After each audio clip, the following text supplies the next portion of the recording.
Welcome into the Cam Strick podcast, episode number 165, presented by Hair Club, baby. Hair Club, men and women, all over the place. Well, all and, over the place. and men, women, grandmothers. I said this last time, too. I got a lot of response from people who were saying, you're absolutely right. This is for everybody. It's for everybody. And different options for everybody, too. And look, if you're sick of looking yourself in the mirror and you see the hair falling out, it's a horrible feeling, very depressing. You got to give them a call, go in there and get that consultation. And all they do is kind of like massage your head, and they just explain different avenues you could do. You can go a bunch of different avenues, and they can have a payment plan. And I'm telling you what, you'll look younger in no time. Hey, Cam, I've never asked you before, but we're doing this over our video system. Very high tech, very,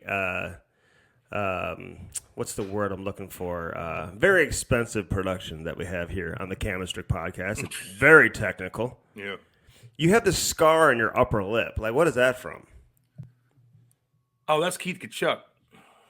Really? Yeah. Is that what you name? What you name your scars? Yeah. I mean, you name it Keith Kachuk. Well, that's weird. Yeah, because we had actually I should name it Rick Walmsley, Keith Kachuk, because Rick Walmsley, who I actually love, although I wanted to beat him up one time in practice. I'm not gonna lie to you. He had a drill where we both were on the side of the net, and you come out and you shoot it, and it's like ding, ding, ding, and Walt comes up, hits the post or hits the crossbar, and boom, hits me right in my mouth. So anytime I shave, I kind of like trim, it shows up. Well, because it's really showing up right now.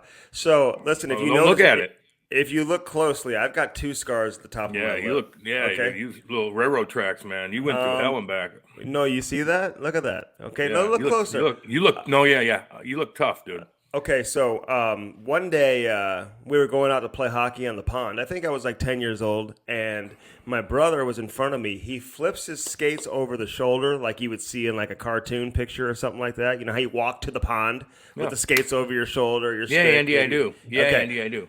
And he flips the skates over his shoulder, and the skate got me right in the face. Yeah, well, you're lucky you didn't knock those beautiful jibs out, because that's what gets you where you need to go.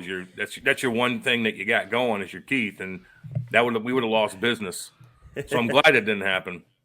Well, it sliced me up. I think I got 20 stitches. I don't think you got 20, but that's all good. If you got 20, it would have knocked your tooth out.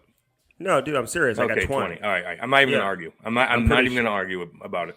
So, Cam, help me out with this, dude. My kids want this air hockey table. And I went to a Meanies. You know what a Meanies, like that store? $4,500. No, everything's like 10 grand, right? Although he's a great guy. No, I'm just saying. No, I'll get to it. But they've got everything there, dude. Yeah. Like every arcade game you could ever want, old school games, new school games, they got everything. It's like one of the best stores I've ever been in. At Meanies, I was like, dude, you got to come on the podcast, like join the team. The owner comes out, says hello. You know, he was like shaking my hand and everything. Very, very friendly. Great customer service. And the air hockey, they only have like one air hockey table, and it's like, I don't know, it's like $2,000 for the air hockey table. And I'm like, is that something that I really need? Is that something that I want in my house? Like who's going to play it? These kids want an air hockey table, but it's like the commercial grade air hockey table. I want the bubble hockey, which makes all the noises, and now it has like... that's not No. No. Okay, I'm talking the little thing, the little disc that slides around. Oh, and you go bing, ding, ba-dink, ba-dink, ba-dink, that thing? Like, I'm thinking of bubble hockey. No. Now, listen, the air hockey, okay, I'm done with you. You're dragging on with these damn things. Here's my answer to that. The air hockey thing, that's like a fucking eyesore in your basement, and it's big. The bubble hockey is like a cool thing to put in a corner in your basement, and it just looks cooler, and it's got a hockey vibe to it. Now, the bubble hockey, the kids are going to fuck it up. They're going to be like, dang, dang, and things are going to fall down, and shit's going to happen to it because they're going to wear it out. But that thing, the optic-wise, looks a lot cooler in a basement than this air hockey thing. Or if you hit it too hard, it flies up and hits you in the face and shit. I don't know. And they're not that cool. Bubble hockey's way cooler. You're 100% right. I'm looking at this thing, and I'm like... fucking ugly. I'm like, I don't even want it in my house. Would you have Pizza Hut or something? or Chuck E. Cheese. I know. I mean, it's kind of cool looking, but it's like one of those things. Like, I mean, for $2,000, like I can do a lot of things for $2,000. I mean, I can buy a lot of things. I can buy some airline tickets. I can go on a trip. I can do anything I want. Really. Yeah. So it's not about the price, but it's like, what am I gonna do with this thing? Like my kids say they want it. It takes two. Like I'll be the one having to play it all the time. My younger ones have no interest in it, even though Ty says he wants it. That's because he keeps hearing about it. The bubble hockey thing, dude. This one is like the nicest one on the available. Canada, and U.S.? It's actually Blues versus Bruins. It's the Stanley Cup Final edition. Wow. How much is that motherfucker? So we're looking at about, I think with the deal, he brought it under $5,000. But like $5,000, dude, for that? Like, what am I going to do with it? Oh, it's heavy. It's big. It's going to take up room, you know. It's going to take up a lot of room, but it looks cool. But it's just, they look cool. Air hockey done. Bubble hockey's a theme, like Blues, Blues, Bruins. That's fucking badass. Now 5Gs, dude. I don't know. USA, Russia. I mean, 5Gs cool. for that. I don't know, man. Yeah. You know what I really want? Well, then don't fucking buy it, dude. If you want to sit on a podcast and bitch about it for 25 fucking minutes, then don't do it. If you really got to think about it, like Ty's gonna play that one time. He's gonna be done with it. He's gonna be done with it. Now we talked about the PS5 shit. I don't know if we talked about it last time on the. Did we talk about it on the podcast? No, radio. I'm not doing it. Andy ain't doing it, and I said, "You damn right, you're not doing it." Because I'm telling you, all you parents out there, your kids, if they're not already, and you know how to evaluate your kid's either a go-getter or he's kind of not, or he's this or that and the other. Well, you know where your kid is. But if you give him a fucking PS5, he ain't going nowhere. They are going to be playing that damn thing till the fucking cows come home, and you and your wife are going to be like, get the fuck out of the house, and they're all it's crack. It's crack for kids. I'm warning all y'all. Not to mention they're expensive. Now I'm going to get one. I'm going to get one. I'm certainly going to get. But I'm telling you, I wouldn't give a PS5 to my kids. They're too damn entertaining, and you don't get enough out of it. You need to get the fuck outside and do shit. Yeah, I know. I mean, I was thinking about it though. $5,000 for that bubble hockey. I could do my entire arm, my sleeve tattoo, probably for $5,000. Yeah, sure, Lori B. You look so cool too. You look so cool. People would look at you with that tat and be like, "Oh, he did something. He's tough. God." No, they wouldn't. He looks so goofy on you. You gotta like work out before you do that bullshit. You're looking at all the hippie boys. No, you're looking at that man where you go to get your coffee. Where they're wearing sandals and jean shorts rolled up, and they got their fucking man bun, and they got their tattoo, and they're like me, and like that's what you want to be. I'm thinking like you get a sleeve, like you're an ex-military guy, something cool, you know. But you're looking at the, you know, like they're skateboarding down there with their long skateboards, and they got the man bun, and they got the hemp, you know, necklace.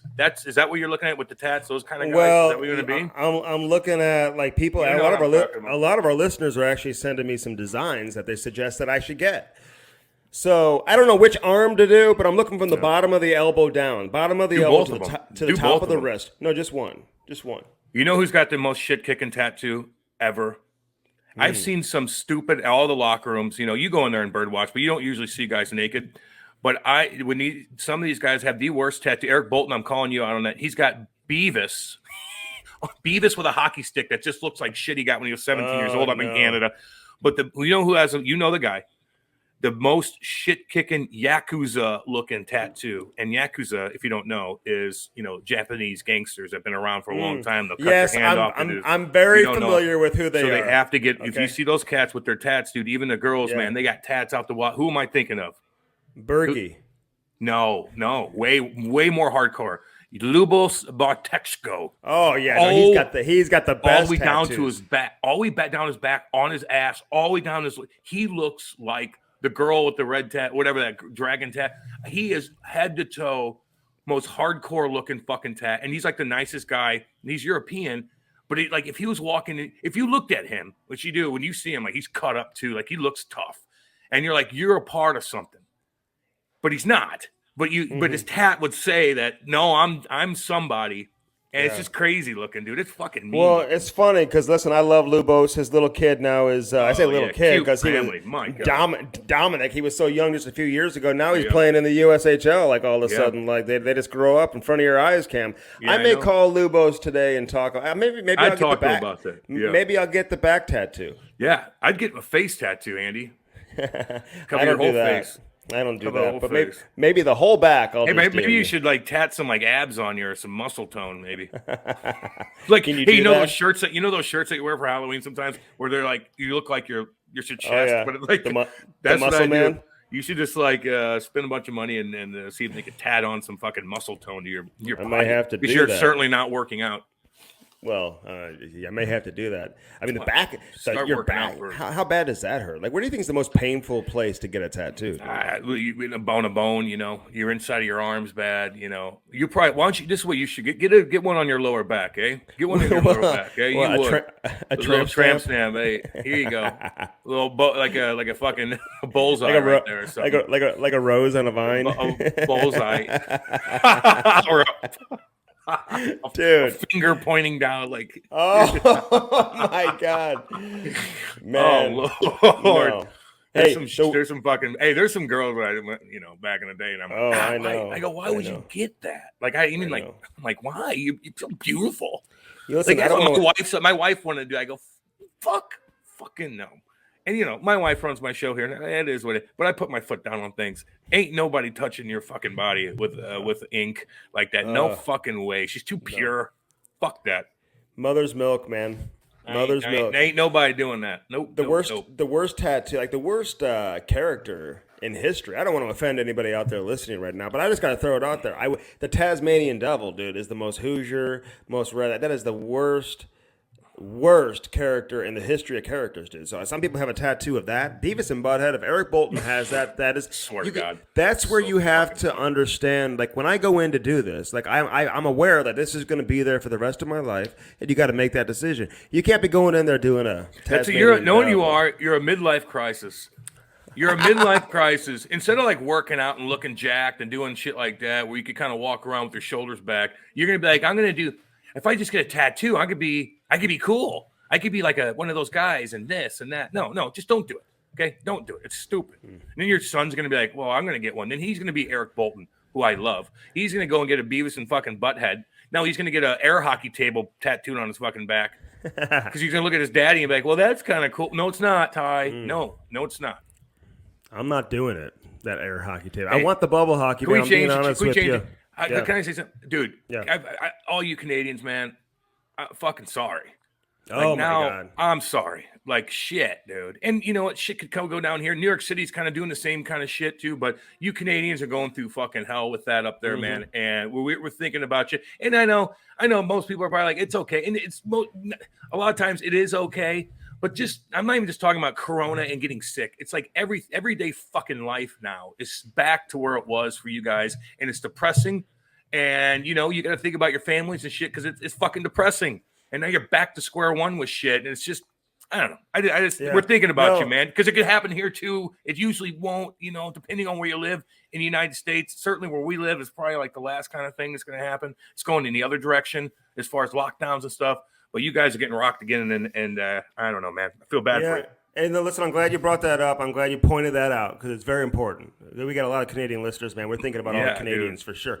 But can I just say this? And I want to ask you the question because for people who don't know, I mean, typically, listen, we release this podcast on Tuesday. We do the intro and the outro on Monday. So we're actually doing this over the weekend this time because of schedules and everything that's going on.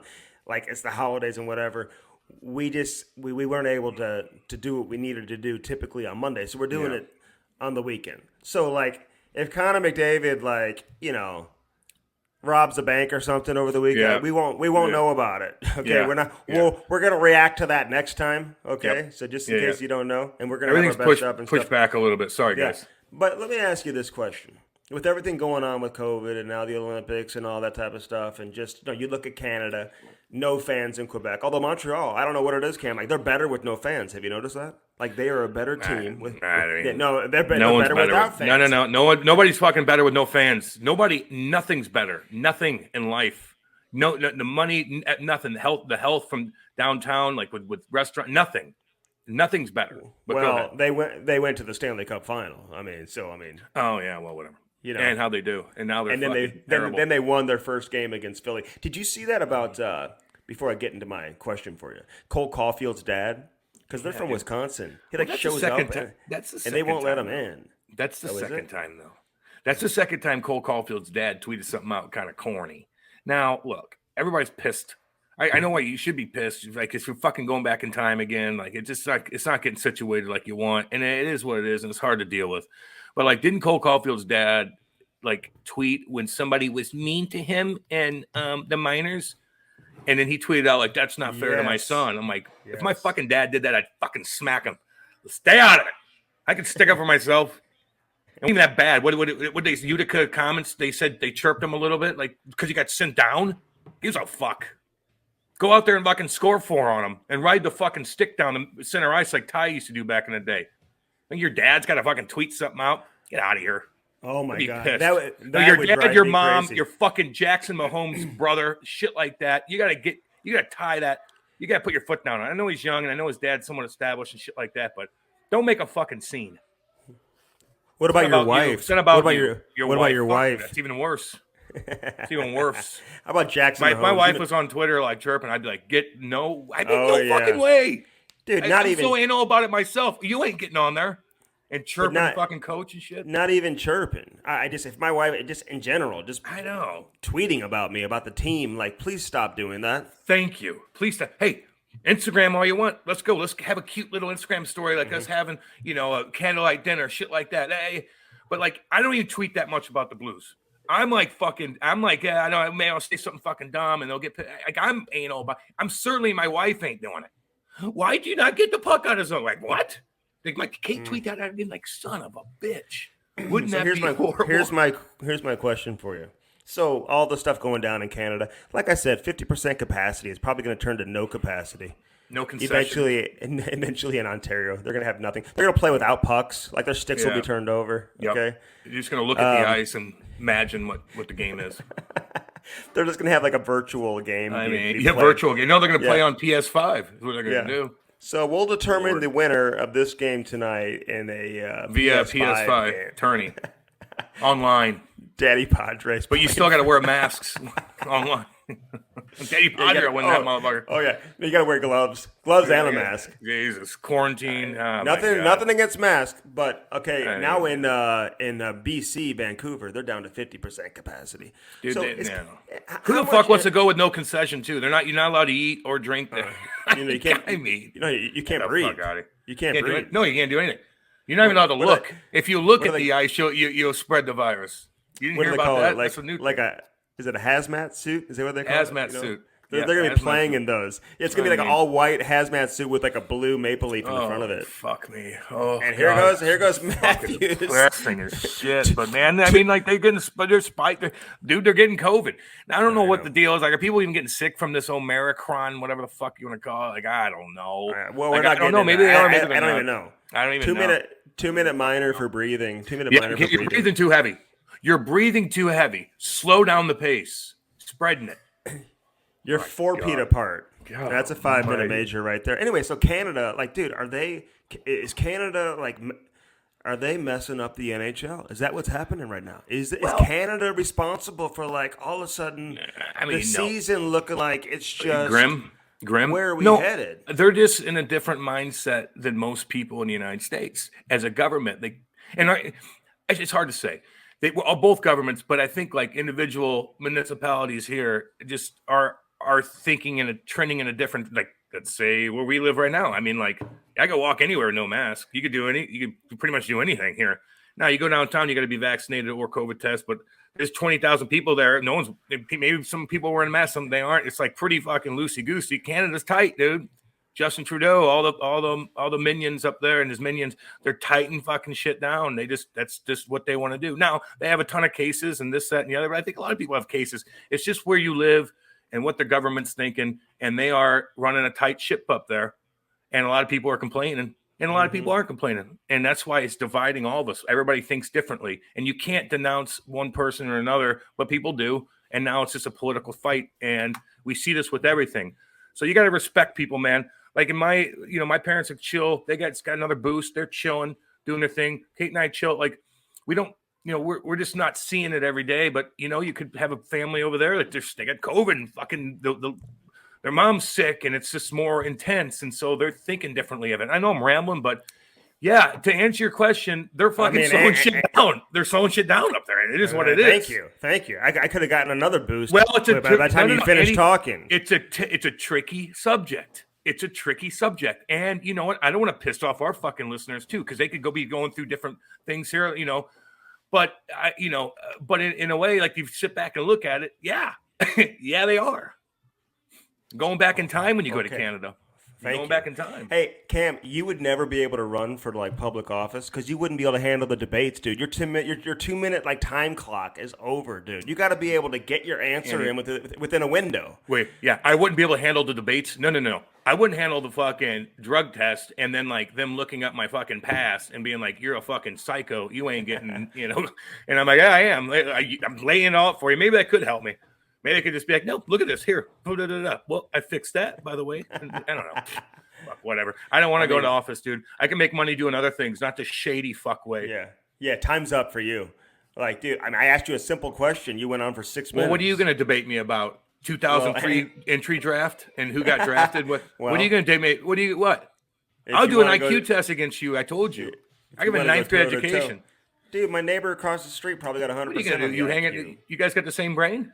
Well, he trained me. He get a little teaching, a little tutorial, you know. Train you to do what? He's very. He needs to go to Canada and cure it. Probably could. Yeah. Honestly, like there's people in my neighborhood that probably have already cured COVID and they just haven't released it yet. I got the smartest. They want the panic. They want the panic to keep going. Yeah. I would put like if I put together like a debate team, Cam, or like a spelling bee team. You could spell better than me. I'll tell you that right now. Oh, I'll give you that right now. Oh my God! I've seen your emails, I am not. Dude. Oh, that's my bad. Cam's emails are like anyway. I could put together. You can bash me all you want. You can keep bashing me. It's all good. Okay. I could put together a spelling bee team here in my neighborhood that would probably compete internationally, dude. Probably take home first prize. That's something to brag about. Your neighborhood sounds really fun. Fucking nerd alert. Bunch of fucking geeks cruising around. Yeah, no wonder I don't come over. Guys will be fucking playing Scrabble the whole fuck time. I'm like, get me out of here. Hey, my wife needs to know. Not eating meat. My wife needs to know because we're trying to like have a head count. Are you guys coming over Christmas Eve or what? Yeah, hold your breath, dude. I'll be there. We invited you. Like the nice thing to do. Why would I go? Why would I go to you? Why would I go to your house? That doesn't make any sense, dude. This doesn't make sense. Well, like I'm having Christmas at my house. You didn't come Halloween, so. Well, I mean, I probably should have because I only had like 4 people show up. I decorated everything and 4 kids showed up. I'm like, but I had a good time. It's all good. It's all good. Did you get? I ain't going anywhere for Christmas Eve. It's just that simple. So don't even ask me. Did you get Kate anything? Have you bought her anything? I'm not good at certain things. I don't like to go to the mall. I feel like I'm such a fucking princess, man. It is so weird. Like I feel like I'm at the mall and then I go in and I'm like, hi. What do you need? I'm like, I don't know. And then not to mention Kate's so picky on what she wants. And I'm like, I go in there, I walk around aimlessly, say hey to a couple people, I get weirded out and I leave. I hate shopping at malls. And then if I do it over online, she knows the count. She'll pop up on her phone what I just bought. So it's like, what's that do? So I kind of have to get creative this year, I think. I might have to dig down to the archives and write her another scroll poem from the 12 hundos back in the day. Like I did last time where I made it look like a scroll and I put like a little bow on it, like blah, blah, blah, like the scroll you find in a cave in like Israel or something, you know, from way back where it has interesting and important information. And I want to do that. And I'll like draw out something and write her a little love letter. And then she'll keep it forever, man. She still has one right next door to her thing. You've already done that, dude. You can't get the same thing every time. I'm not getting it. It's nothing you can get. It's just, I'm going to do a different kind of one. A different poem, but she likes the scrolls. They're cool looking. We're weird like that. We like old school shit. What do you like? Dip like a feather in the ink and write it? Is that what you? Yeah, and you stamp it. Yeah, damn right, my seal, the Jansen seal. You stamp it and you put it. Damn right. Yep, and wax. This guy thinks he's like Thomas Jefferson or something. Like I don't know what's going on over there. Yeah. I just saw a thing on him. Let me help you out with a couple of different ideas. Okay, so let me think about a few things for you. Then I'll get back to you on that. I mean, she likes candles and shit, you know, but she's picky with her clothes. But I'll give her golf stuff, like you know, like it's still a fashion show for the golf thing. You can never have too much golf gear, you know. So that's a kind of easy thing. So I hooked her up with some shit like that. But I gotta get creative. She doesn't like jewelry, which is kind of nice, you know. Most women, like, you just get her a necklace. She's all good with that. Yeah, for sure, for sure. All right, couple hockey things before we get into Rick Vaive on this edition of the Cam Strick podcast presented by Hair Club, baby. Paul Maurice, I mean, he just got up and quit. Like, he just said to the team, I cannot get you. Like, he had, like, the most, like, he's like honest. a man of words. He's a man of words. He is he's like I can't describe how he talks. Like, can you, like when you hear him talk? Very smart. Very smart. Very smart guy. Are you fully buying it? Like, do you think that maybe he felt like the writing was on the wall, that they were losing, they were struggling, and maybe he would have been fired? Like, what's your thought were on they that bad in the standings? I mean, they're still right there. I don't know. I mean, I'm looking at it right now. They're still right there. Okay, the point is, I think he did mention the COVID thing. And look, these coaches and players over the past 3 years, it just hasn't been fun like it should be. And rightfully so. And everything boils down, in my opinion, and even in this situation to a certain extent, that. It probably wore his fucking ass out. He's probably like, I need to fucking chill for a little bit. I've been doing this a long time. Maybe I'll regroup, get the fuck out of Winnipeg, go chill on my cottage somewhere, and get my mind right. And, you think about the players, like the coaches go through shit. Everybody's got mental fucking health issues. It's not just one, players or the trainers to everything. They're all going through such a different fucking time. And, I'm not feeling sorry for people making a ton of money. We don't do that. But that's him. The way I'm thinking how he feels is like, if I'm him too, and I got all this money and the guys aren't responding and I got to do all this goddamn, everything's going back in time. I'm like, give me the fuck out of here. I'm not right. It's not fair to the organization. I'm going to go chill, get my mind right for a year or two, and then regroup. Yeah, it's almost like you listen. Well, yeah, because it's exactly what I said on my radio show yesterday. I feel like you listened to it. Of course. Get out of here. I was thinking of Top Shooters with Kate. I wouldn't listen to that shit. I feel like you listened to it because this is the thing. Paul Maurice has always been a major advocate of mental health, big time. Yeah, all right. And I mentioned that on my show yesterday, and it almost seems like he's like, because I think you're right. The COVID situation, what he's going through in Canada, living in Winnipeg, the combination of all of that, and the fact that, okay, like it's just not working with the team. Yeah, man. He's got a ton of money in the bank. Yep. It's time to step aside, kind of reboost yourself. Go get a booster, okay? And then do whatever the fuck. Don't tell me. Yeah. If they don't want to get it, they don't want to get it. So. I'm just saying. You know what I'm saying? I'm saying, like, re-energize yourself. But he knows the day that he wants back into the NHL, he will get a job immediately. He's probably the best coach available on the market right now. Right. Yep. Way ahead of Babcock. People still throw out Babcock's name and whatever, but you got Alain Vigneault ahead of all those guys. Now, listen to this. So anyway, all the best to Paul Maurice, man. I give him a lot of credit. Yep. Love the way he handled it. He hasn't won. He's one of the top guys that hasn't won, right? Yeah, he's been to the final. He went to the final with Carolina years ago. Yeah. And they lost to Edmonton, and he went to the conference final with Winnipeg, and they lost to Nashville a few years back. I think there's a stat up there where he's got the most wins by a coach that hasn't without a cup. Yeah. He deserves one, man. So listen, Elliot Friedman came on my show yesterday. We were talking, and I just threw this out there. I wasn't sure if I was going to or not, but like I'll throw it out there to you too, because now that you have like jobs that are going to be open, that are going to be available. Like I don't know what's going to happen with Mike Yeo there in Philly. If I'm Philly, listen, I like Mike Yeo a lot, but I'm not so sure that's the guy that you're going to hire to move that team forward and truly, execute whatever vision you have for that organization. Maybe it is. I don't know. Would you hire Joel Quinbo ever again? Like, is he done? Is he out of the game forever? Is he ever going to come back into the NHL? Like, how do you look at that situation with Q? Well, you'd have to do your home. Look, we talked about Joel, and I don't know one person that doesn't think he's a good guy. And I know that they fucked up in a way. How bad did he turn his head? I think that he didn't know much was going on, and I'd give him the benefit of the doubt. But I'd do my homework on it and make sure that he didn't do anything that I didn't really, really like. And that could be the case. I wouldn't think it would be, but you never know. But would I hire him again? Fuck yeah. Hold on. Would I hire him again? Let me think. Fuck yeah. If he didn't do much and he didn't know the extent of what was going on, and again, you'd have to really, really break that down on what he actually knew and where he was, this, that, and the other. Now, it could be the case, but I'd say yeah. Fuck yeah, I would. Well, I mean, because, listen, Kevin Cheveldayoff and whatever, he's still working, and he was in a different spot with Chicago. I get it. But just based on, go back and listen to his press conference, and when he's saying, hey, like, we didn't really know a whole, I don't know. listen, I'm not going to put words in anybody's mouth. Just listen to his press conference. I've been in contact with Q, shortly after he got let go and whatever. And I've known him for a long time. And I think the key is, Cam, kind of what you're saying. Like, he's got to come out and just tell the people. Like, if he wants to coach again in the NHL, then he's going to have to go on a little bit of a rehab tour and certainly tell people what he knows and what he didn't know. And I think once he does that, people can decide for themselves, if they feel comfortable having him back in the NHL, and certainly those in that city, if they feel comfortable with him coaching the team in that market.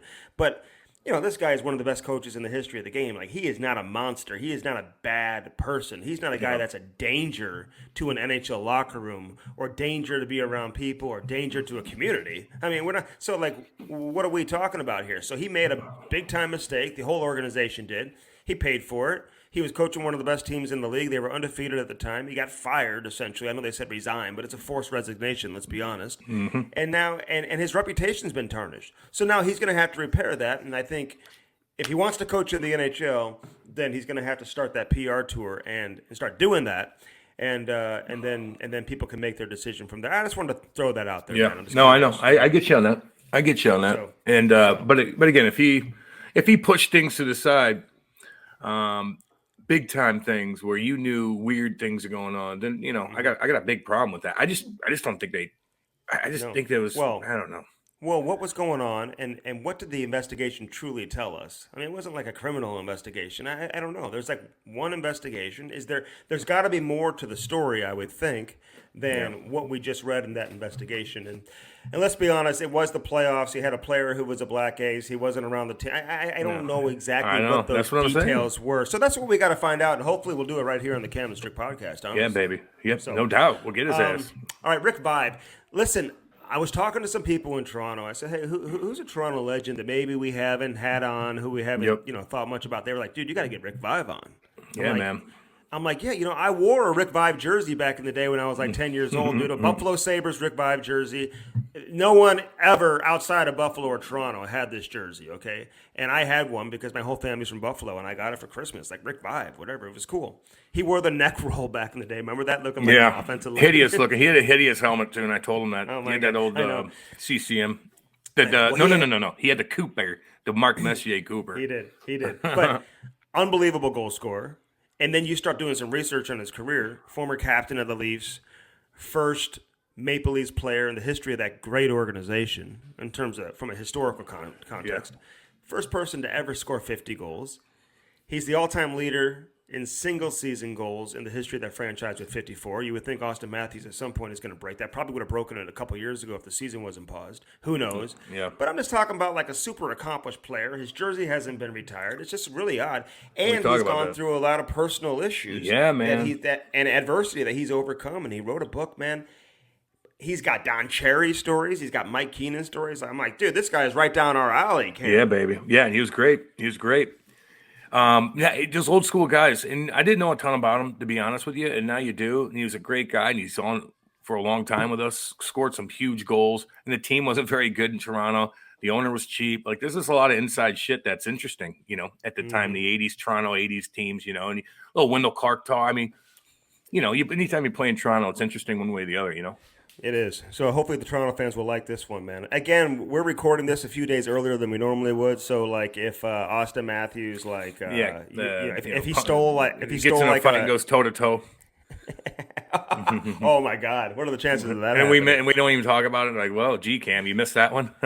Sorry, no. It's just we got shit to do, and I got shit to do. We'll explain that to you, but yeah, it's all good, man. It's all good, man. It's all good. It's all gonna be good. All right, good stuff, man. You ready for the holidays, though, man? Are you kind of excited just to kick your feet back and just relax a little bit? Yeah. I got some things I got to take care of, and then holidays going to come. It's going to be good. It's going to be real good. No question about that. I want to give a shout out to all our listeners, real quick. Obviously, man, we love our listeners, and we hope everybody honestly has a great holiday. Yeah, we'll still have another show, our show like right after Christmas. That's when we're going to do our best stuff. Listen, if anybody has any favorite stories, man, I know you guys do. hit us up. Let us know what stories you want included in this best of. Brody's got a good handle on it in terms of what he's doing. Jason with Black River Digital. Yeah. They're all doing a bunch of great work, man, putting this thing together. Probably going to be a two-parter when you think about it. So, anyway, so look forward to that. As always, Cam, the Cam Strick podcast is brought to you by Hair Club, baby. And that's what you should be getting for yourself. You need to be buying yourself a gift for Christmas. Like if there's anybody out there that's saying, hey, what can I buy? Something special for that special someone in my life. I would go to the hairclub.com/Cam and Strick. I'd go to our landing page right now and buy somebody a consultation. Oh yeah. And you know, show them. It's just sometimes you just got to show them what they need to do and give them the options. And look, and in a way, it's like, you know, if you need it done. And no one should tell you that you need to go get your hair done. That's your personal choice kind of thing, Andy. You know what I mean? So you look at yourself and you see the damn hair in your drain. You see it falling out. You look at the bald spot, the crown in the back of your head, and you're like, oh, boy, it's getting thin. Just get it going in there now. I know it's somewhat embarrassing to have to talk about your balding head. Dude, who cares? Who gives a shit? I'm like, I don't give a fuck. I need this shit fixed. I need this shit fixed, and I need it now. What can I do? What are my options? What are my payment plans? Get on it now, and that's on your personal choice. So about the gift thing, I'd say you listening, you just put your own damn promo code in that mug and get it for yourself, for you. Yeah, buy yourself. Are you allowed to buy yourself something? Fucking right. Especially because your hair is going to make you look better, and then your wife's going to want to like make out with you more and shit. Yeah, and it's going to make you more successful, more confident. Absolutely. And again, everybody, no matter how bad it is, if you've lost all your hair or just a few hairs, they got a solution for everybody. So check that out. Hairclub.com/Cam and Strick. Schedule your consultation from our landing page. You're going to get $250 off, dude. That is a great savings. So do that, and do that today with Hair Club and hairclub.com. How about Car Shield, man? We love our friends at Car Shield. I told them over an email the other day, Cam, I was just like, man, you guys mean so much to us, man. They're such a big part of what we've done here on the Cam and Strick podcast. Oh, my God, yes. Been there from the very beginning, man. And Nick Hamilton, Steve, everybody over there at Car Shield. Happy holidays to all of them. Merry Christmas, happy holidays, guys. Love you all. Thank you for teaming up with us. Yes, everybody. And get on the Car Shield team. Give them a call today, 800-857-2481. Use that promo code CAM, which we may have to switch in 2022. I know it's been hard for a lot of people to use that promo code CAM. 800-857-2481. There may be like an Andy promo code or something like that, Cam. Yeah. If we're don't confuse people, dude. just keep it the fucking same. Doesn't matter. Jesus. Hey, it'll save you 10%, so go ahead and use it. Use that promo code CAM. Hey, you never know when something's going to go down. Could be an engine, alternator, your computer, man. We're talking thousands of dollars that you just do not need to spend, and you don't have to spend it when you have Car Shield. So get it today. Go to their website, carshield.com, or just give them a call, 800-857-2481. How about the Better Business Bureau? Cam, people are like, wow, how'd you get the Better Business Bureau? I got a couple of text messages about that. And I'm like, well, what do you mean? How'd we get it? I mean, I'll tell you how we got it. They just know. You want to be able to trust the companies that you put your hard-earned money into. You better go to the Better Business Bureau and find out what that company's all about, Cam. I mean, honestly, that's what it comes down to. They've been in the business reviewing companies, charities too. Like if you're going to donate to a charity, they've been doing this for over 100 years. Some of these other sites where you can get that information, Cam, like you get a review, like you don't know if it's accurate. No, I know. Or them just reviewing themselves or something. You know what you're getting from the BB&B, baby. I know. Because BBB is a standards-based organization, and all the BBB accredited businesses commit to BBB ethical business guidelines. So you understand what I'm saying there when I say ethical business guidelines? Yeah. Do they don't mess around. No, I do. No. And you know what? And that's why when you look up a restaurant or hotel or whatever it is, you know what you're going to get when you read a review from the BB&B, baby. They're going to let you know exactly what's going on there. They don't sugarcoat anything, but they're honest about it, and it makes you feel a lot better with your decision making. And it helps out these good restaurants too. Like you want to be a part of it, so like you could prove to everyone, like, no, we got the best service, we got the best food, the best price, all this stuff, clean, sand, all that kind of stuff. You want to read it? I'm going to show the BB&B how good this restaurant is, how nice this hotel is, and I think that cohesion is great and healthy for a lot of restaurants and business owners, Andy. I really do, man. And guess what? It's free. Like all the services from BBB are free to the community. any business you want to have a review from or you want to make a review. It's all free. Check them out, bbb.org. You can trust these people. There's no question about that. We love having them on with us here on the Cam Strick podcast. The Better Business Bureau, baby. Dan Bellman, happy holidays to him, his entire team. Kenny, Dale, everybody. These guys are the best. They're in Troy, Missouri, Cam, in case you didn't know. They got the Buick, the GMC. On the other side of the street, they've got Chrysler, Dodge, Jeep, Ram. They got a car for everybody, including you. Cam's looking at the Buick Enclave, frost white, captain seats, okay? And those things are fucking nice, man. Well, you go 0 to 60, buddy. I mean, you know. And a Buick Enclave? I mean, well, yeah, it'll go to 0 to 60, but it's not that fast. But it's just comfortable. It rides like a Cadillac. Buicks do, man. I know. They do. I know. I want that Denali, though. And they're a lot That's what cheaper. I'm looking at. Yes, I'm looking at the Denali, the GMC. Dan's going to hook it up, and we may hook you up with a diesel, Cam. What kind of truck are you looking at? The Dodge? Man, I go back and forth. I do like just anytime you watch Yellowstone, man, I just look at those badass Dodges they got. I don't need a dually, but they got, a 3/4 ton. I like diesels. Look, it's going to be wintertime. Winter's coming, and I need a shit kicker again. So. Well, you do not need a diesel. I can tell you that right now. You don't need a dually. Well, you don't need gas a prices are not. you Gas prices are tough, but you don't need a dually either. no, I don't need a dually. No, you don't. No, I know. you don't. Thanks, Andy. Okay. Yeah. You know I'm what just the letting fuck you that know. is.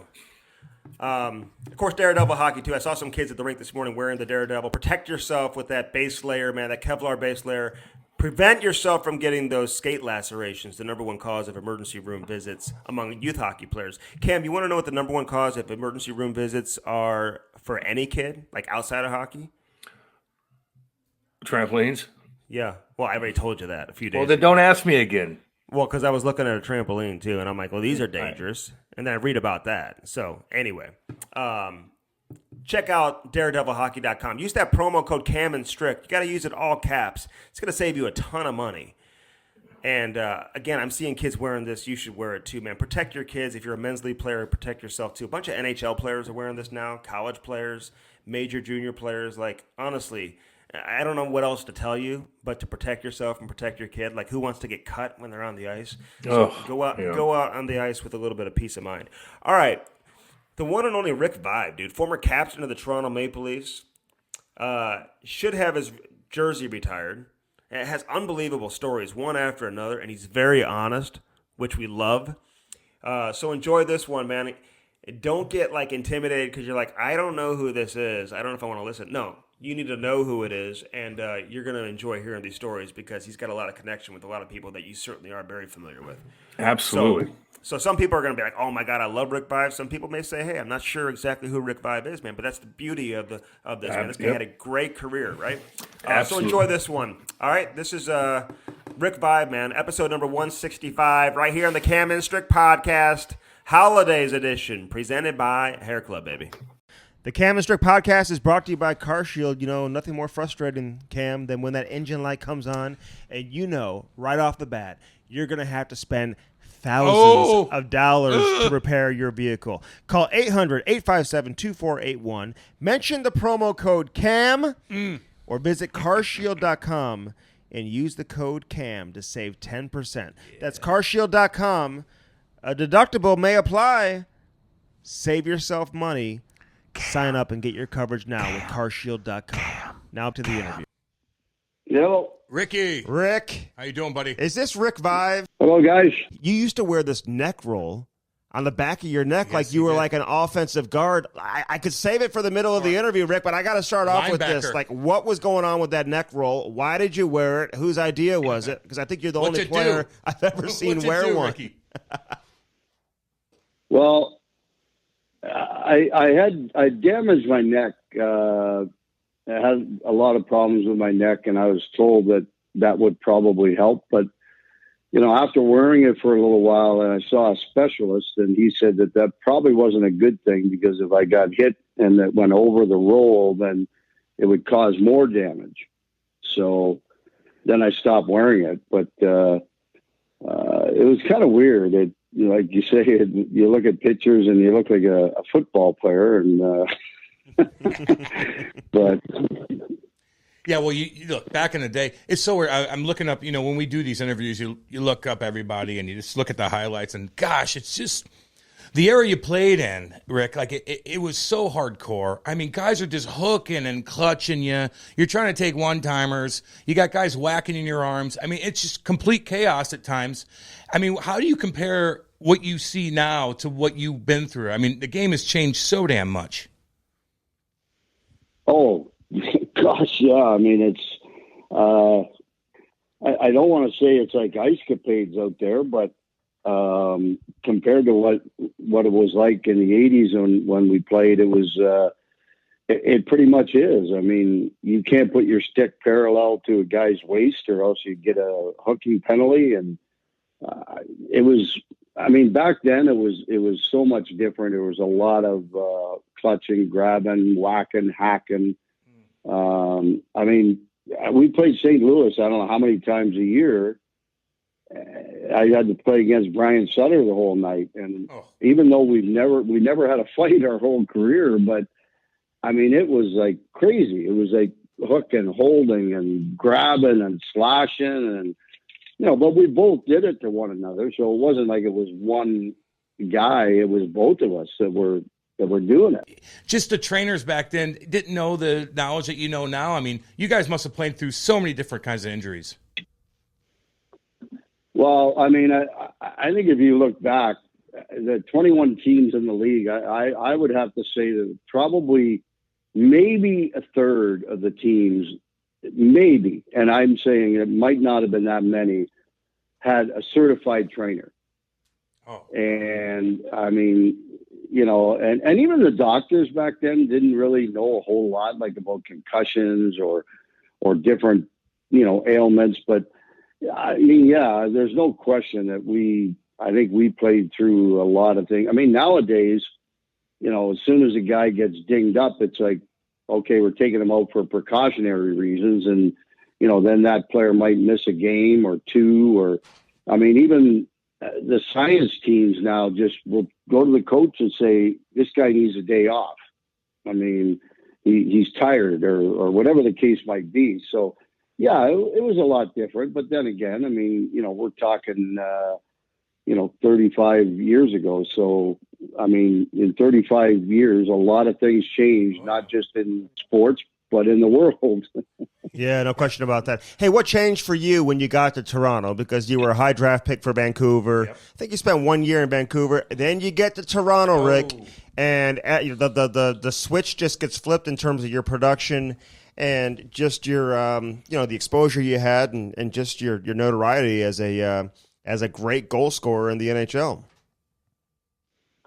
Well, I mean, it didn't start out great in Vancouver. I don't know what the issue was there. Harry obviously thought for some reason that I wasn't playing up to my potential, which I probably wasn't.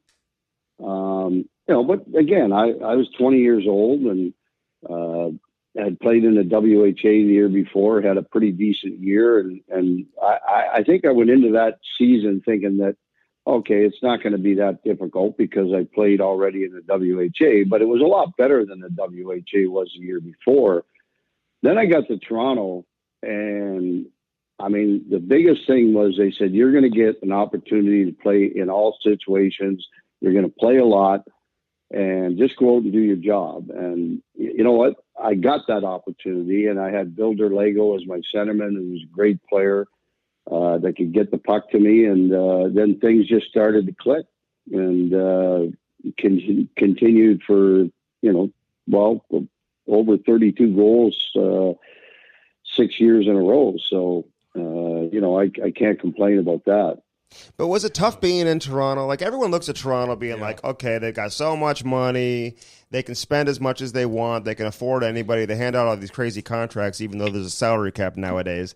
But they were so cheap back then, right? I mean, under Harold Bauer, the team was and the organization was cheap. Like, how much different was it in Toronto, do you think, versus the other teams? Like, were they cheaper than the rest of the league?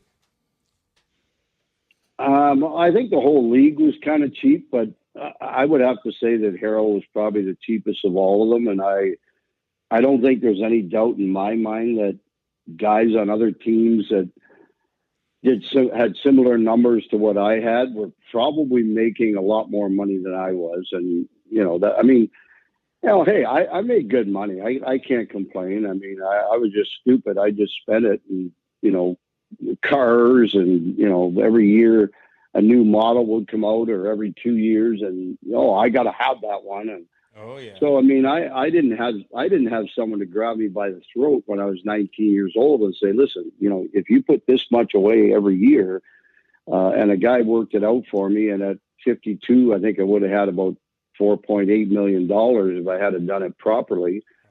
And, but I didn't have that help. And unfortunately. Well, what kind of cars were you into, by the way? Like, would you, cause I get your drift, dude. I get it. So what were you into? Would you like boats? Were you in the car? Like, what kind of cars? Baby. No, I bet she's a muscle car kind of cat, maybe. I don't know.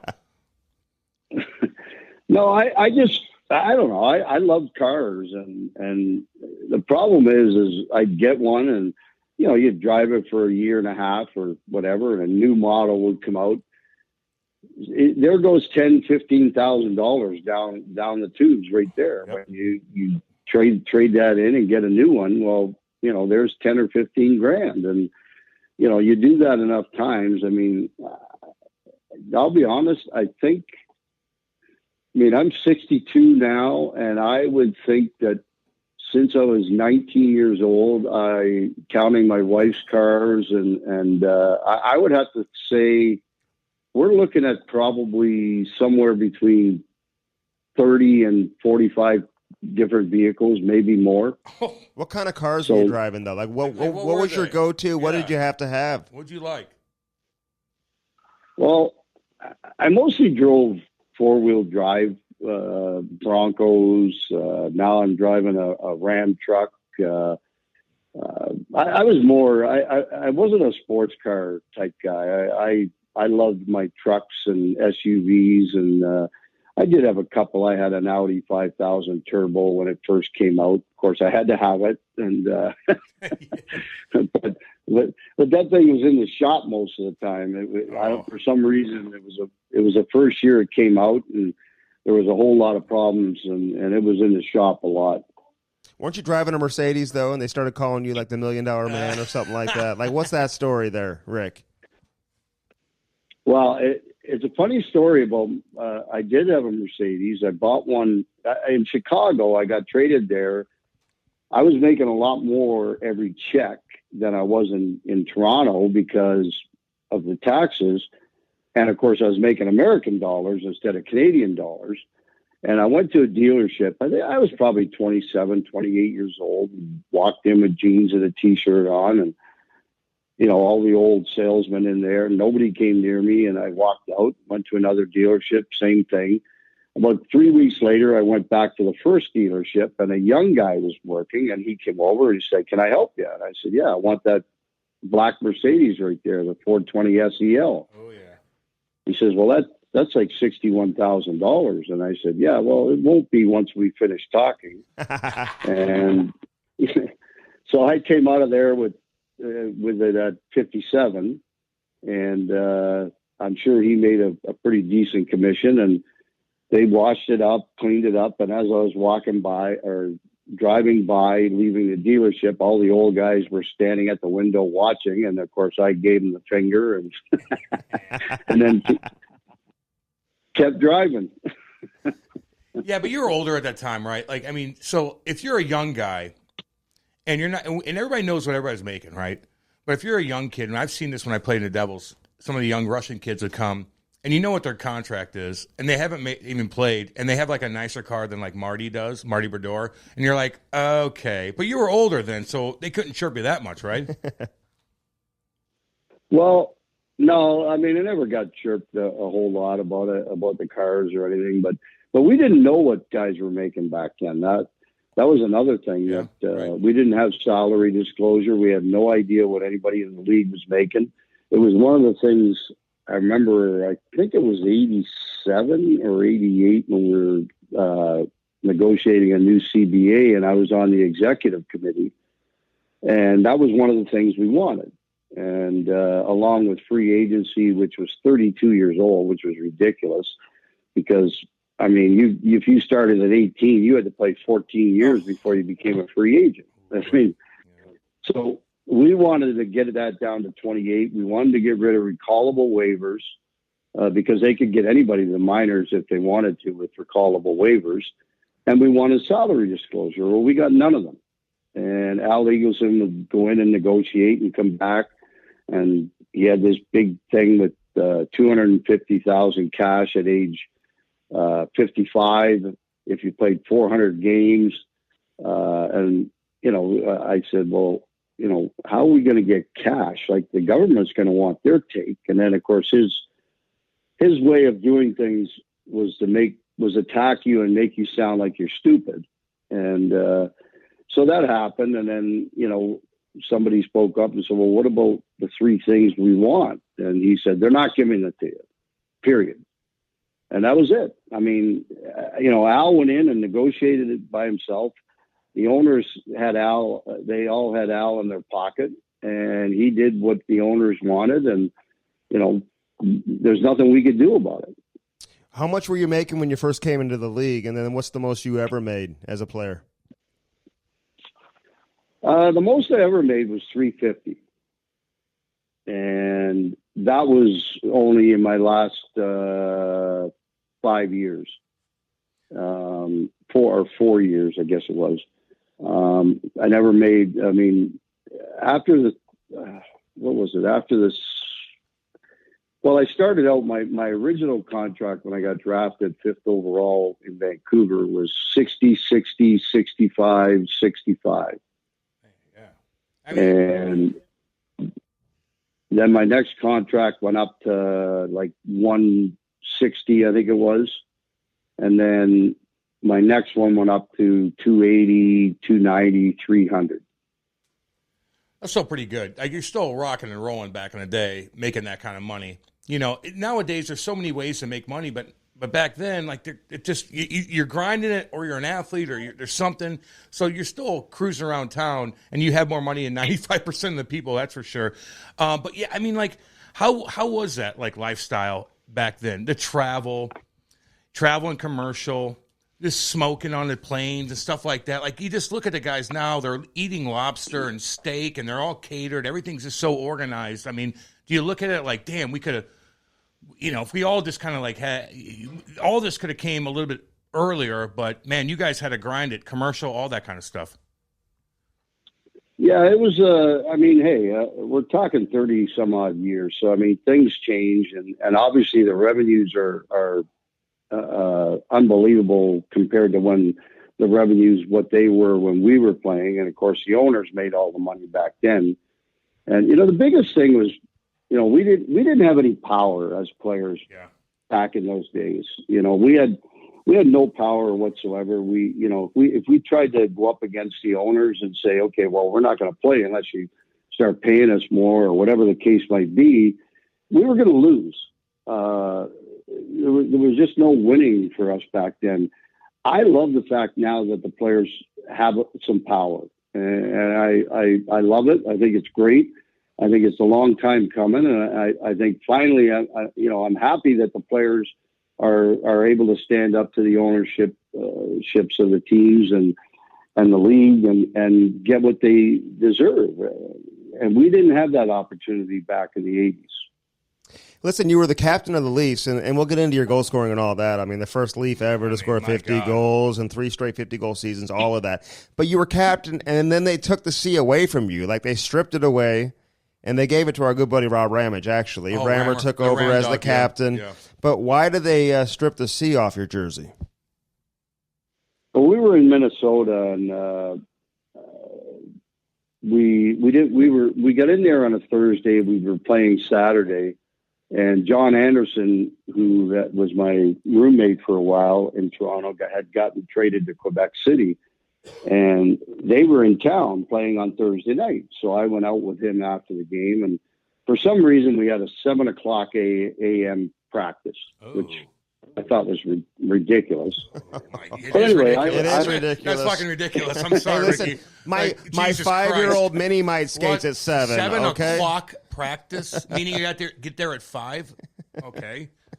Yeah, it was pretty stupid, but so anyway, I slept in. I went out with John. I mean, I was home before 1 o'clock, but you know, we went out and we had quite a bit to drink. And obviously Greg Carrion woke me up. He was my roommate.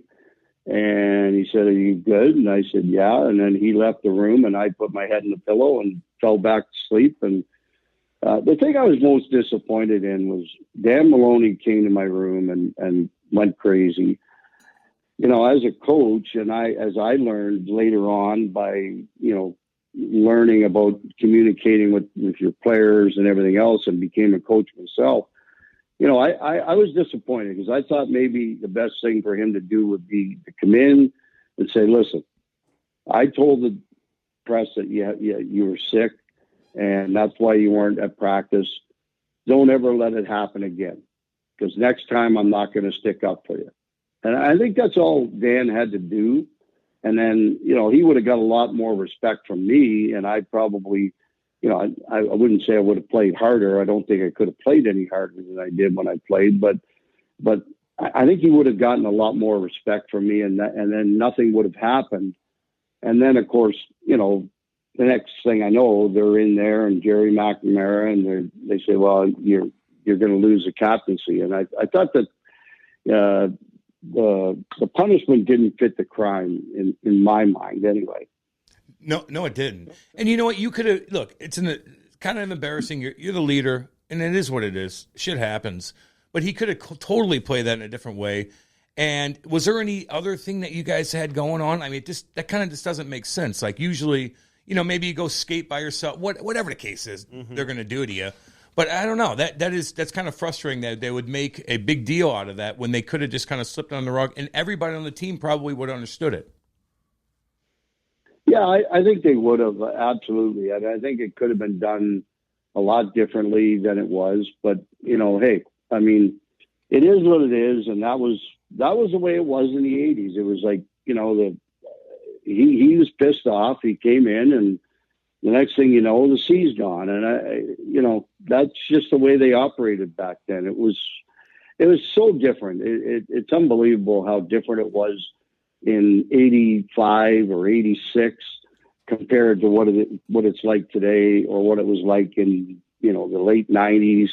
You know, I mean, the players are chartering on big A320s with all first class seats, you said, eating, you know, great meals and you know, but again, you know, I'm happy for the players because they deserve it. I mean, you know, they're playing at the highest level, and you know, maybe they get, you know, babied a little bit too much, I think, but at the same time, I certainly think that they deserve to get the treatment that they do, and the fact that they have power and can go up against these rich owners and the league, I think is great.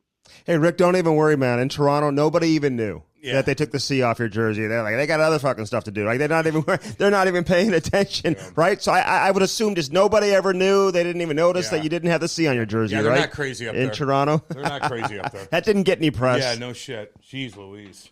Oh, it got plenty of press. And I remember we played on that in Minnesota that day, and then the team was flying home later the next day, and Dan Maloney, they arranged for him and I to come back early in the morning on a flight so that, you know, we'd avoid the press.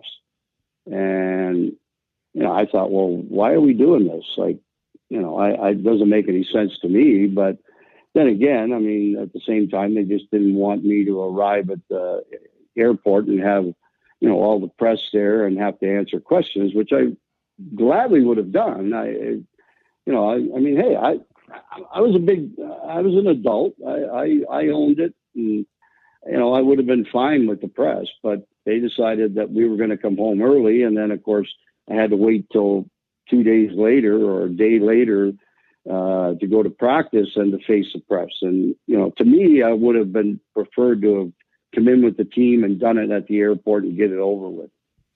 How did that, like, what was that like for Rob Ramage, though? Like, was that uncomfortable for him, you think? And like, what about moving forward with Toronto, just like no longer being the captain? I mean, you go from being the captain, best player, all that. Now you don't have the C on your jersey. Did that impact your relationship with the organization? And what was that like having somebody else all of a sudden take over as captain? Well, actually, it went. They didn't have a captain for 2 years, I don't think. Maybe 2.5, and then Rob came in and was named captain. And of course, I knew Rob well from playing with him in Birmingham in the WHA. But I didn't take anything any differently than when I was captain. I played the same way. It didn't affect the way I played. It didn't affect how I thought about the team or anything. I thought, because I wanted to stay in Toronto. I didn't want to leave Toronto. I loved it there. And, I obviously, things were going pretty good. And, even after that, I didn't score 50 goals, but I was over 32 in the next couple of years after that. So I didn't change the way I played. It didn't change the way I felt about my teammates or anybody. It just, it was different. You didn't have that C on your sweater, but it didn't affect me in any way the way I played. Didn't it frustrate you? You're scoring 50 goals, like I mentioned, and the organization isn't surrounding you with better players. How many times did you have conversations with management or the coaching staff, or was it so different back then you couldn't really do that the way maybe players can now? How frustrating was it that they didn't build a better team around you to truly have an opportunity to compete for a Stanley Cup? It was frustrating. There's no question. We went. I think I was there 7 years, and I think we had 13 goaltenders. Oh my God! In 7 years, and I had 5 coaches in 7 years. So, the turnover. I guess the biggest thing was Harold Ballard was so cheap that he wouldn't hire a good general manager, that in turn would hire a good coach and pay them what they should have made. I think Jerry McNamara was making like $80,000 as a general manager. And that was because he was there because he would take 80,000. Mm-hmm. And, I don't think he was equipped to make those moves that he needed to make at the deadline or whatever the case might be to bring in better players. And because of that, we didn't have good coaching because they wouldn't pay for good coaches. Dan Maloney finally was starting to get kind of a hold of everything when all of a sudden his contract was up, and we had gone to the second round 2 years in a row with Dan, and then he wanted a 2-year contract, and they wouldn't give him any more than 1 year. So off he went to Winnipeg, and then John Brophy comes in. So it was just he the whole thing of Harold being cheap was the fact that we didn't have the personnel in the office, coaching or general managers that could do those types of things and bring in better players. And it was frustrating. Don't get me wrong. It was very frustrating, but at the same time, I wish I had stayed in Toronto because several years later when Harold was gone, then things started to turn around. Yeah, for sure. Wendell comes in. Oh, boy. What'd you think of that guy when he got there? Wendell Clark, who we had on, by the way. Great dude. Yeah, Wendell was fantastic. He came in 85, and the way he played, he wasn't a big guy, but he fought all the big guys, and he was a pretty damn good player as well. And I loved having him as a teammate. There's no question. He was, but again, there's, a lot of mistakes were made. Like there was one time we brought in 3 defensemen in 1 year that were all under 20 years old. And none of them were physically or mentally ready to play in the National Hockey League. Jim Benning, 18 years old, even Gary Nyland, who physically might have been ready, but mentally wasn't ready to play in the National League at 18 years old. Those guys would have been better served to go back to junior for a couple of years and mature, get a little bit bigger, a little stronger, and then come in. And I think they would have been better players. Al Iafrady's another example. Al was the first person that would admit that he should have went back to Belleville for a couple more years, and he would have became a better defenseman sooner than when he did. So a lot of those mistakes were made. And, Wendell was the only guy really at 18 that was ready to play in the National League. That's crazy to think about. 18 and to play that role, going toe-to-toe with Proby. He fights with no defense either. And you're 18 years old. It's just unbelievable. I don't think we've seen that in a while, a guy that come out that mature. Let me ask you something real quick. And when I played, and the guys now, like, God, like, when the summertime comes, you start grooving, you start skating.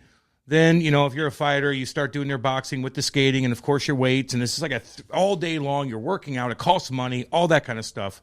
Explain your workout routine when you were young, getting into the league, and did it evolve, and what was it like at the end of your career? Or did it evolve?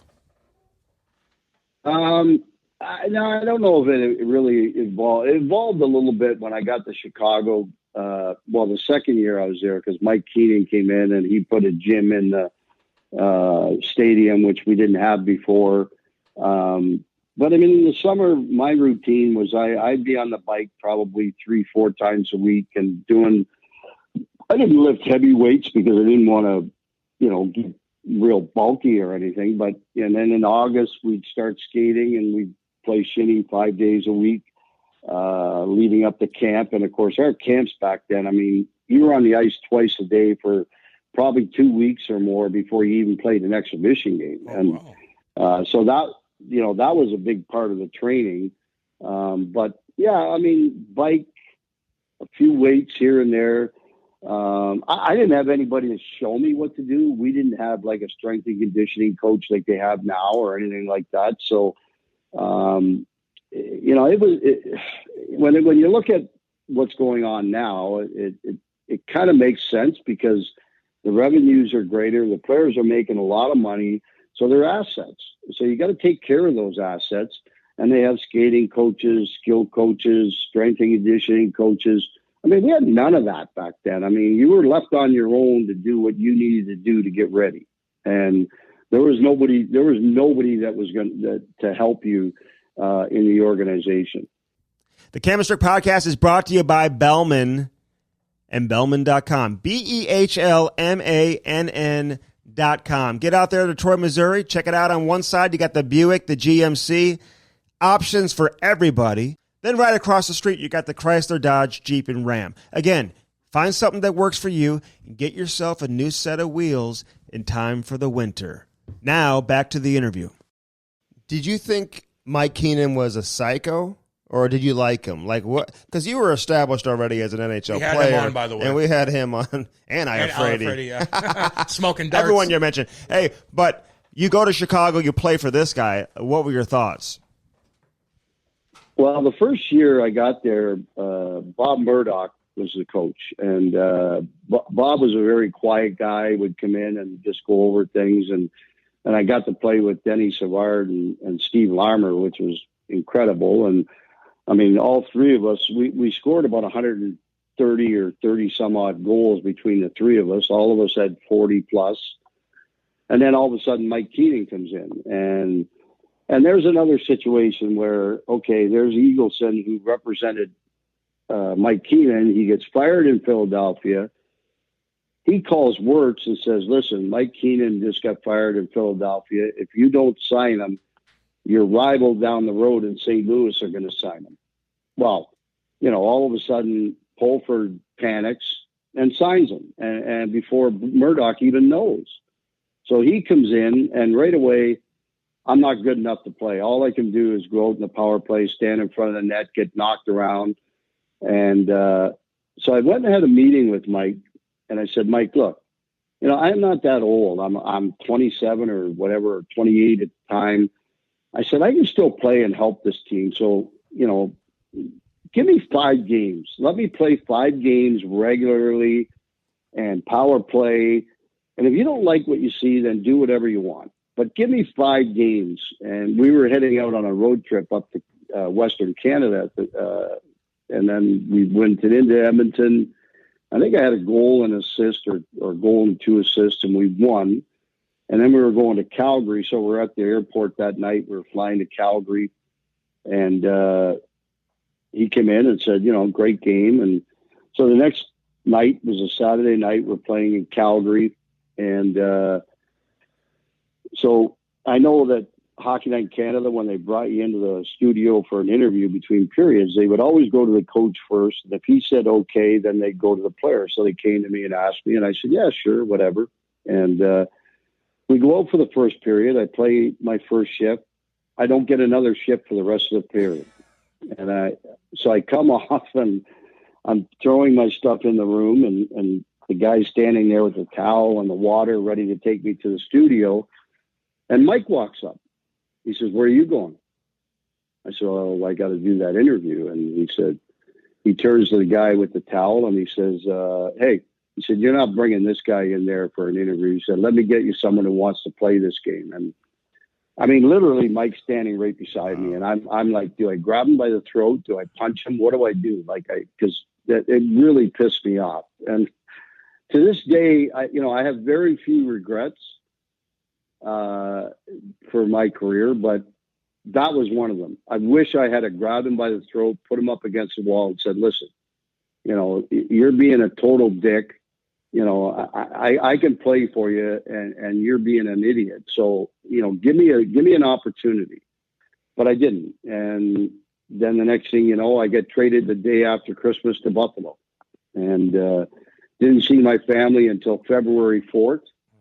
And my wife was pregnant and we had a 2-year-old. She had to do everything herself back in Chicago, getting the real estate people, the moving company and all that. Meanwhile, I'm in Buffalo and I bought a house, which wasn't going to be ready till May. So then I had to rent a place for us to live in.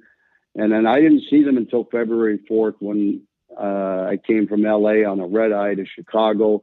And then we went off to Buffalo. So things were much different in those days than they are today.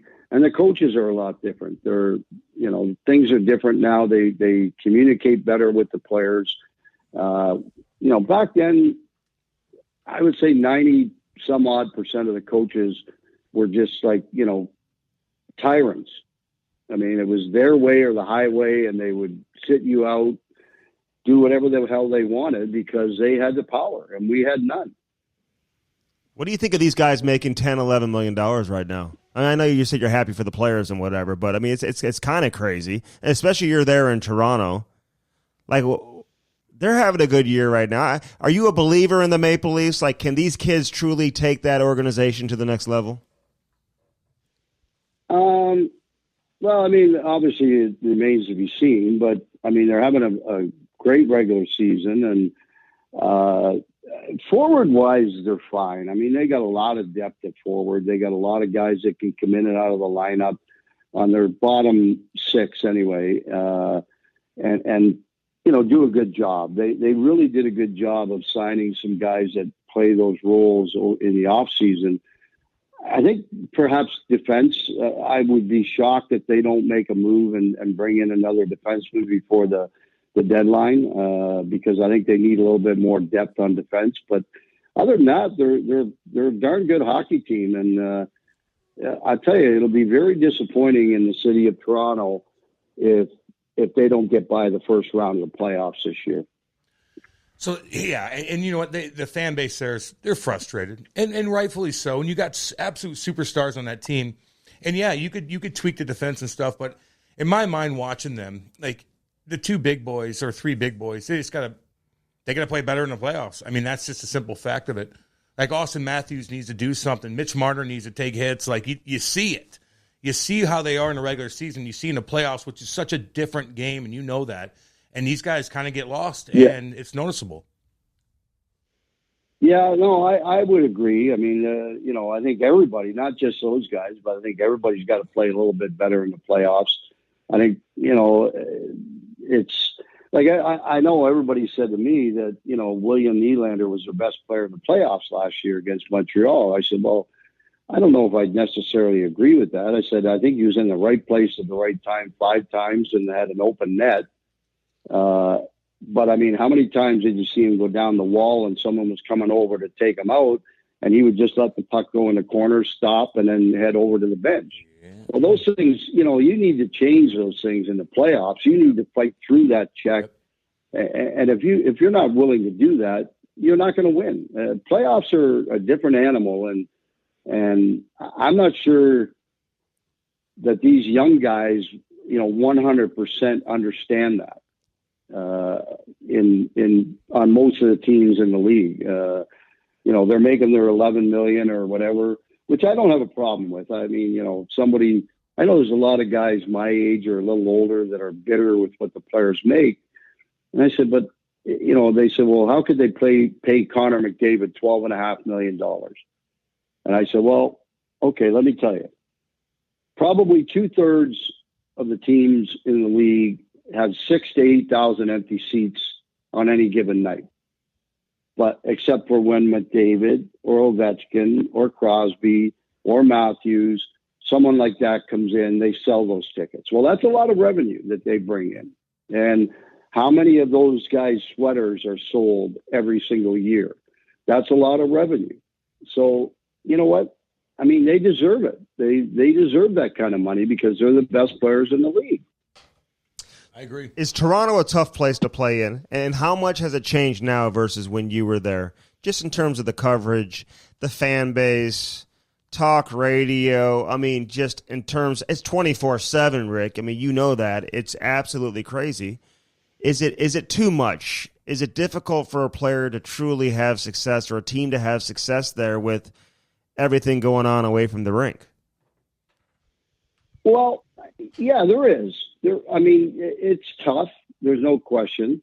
But as I've always said, and if you don't have thick skin and allow those things to kind of roll off your back and just forget about it, you're not going to have success. So you need to have thick skin and big balls, basically, and let those things just go by and just go about your business and get your job and do your job and do it properly. And that it's tough. There's no question. It's a tough market. And you've got to be mentally tough and have strong, thick skin in order to play in a place like Toronto. And I'm sure Montreal is probably very similar. If you don't have that, you're going to struggle because you're every day. There's probably 20 different stations, radio, television, you name it, that are talking about the Maple Leafs every single day. Better have big balls, Cam. No, I do. But a small, whatever. But the point is, here's the deal, though. When you're a superstar, you're a superstar. But there's guys like Clayton Keller who just get pushed aside. He's not noticed. I mean, he's a great player. If he played for Toronto, his marketability would be through the damn roof. And not to mention, if you go to Toronto, there's headache and everybody knows who you are, and you're probably going to get in a jam somehow. It just happens.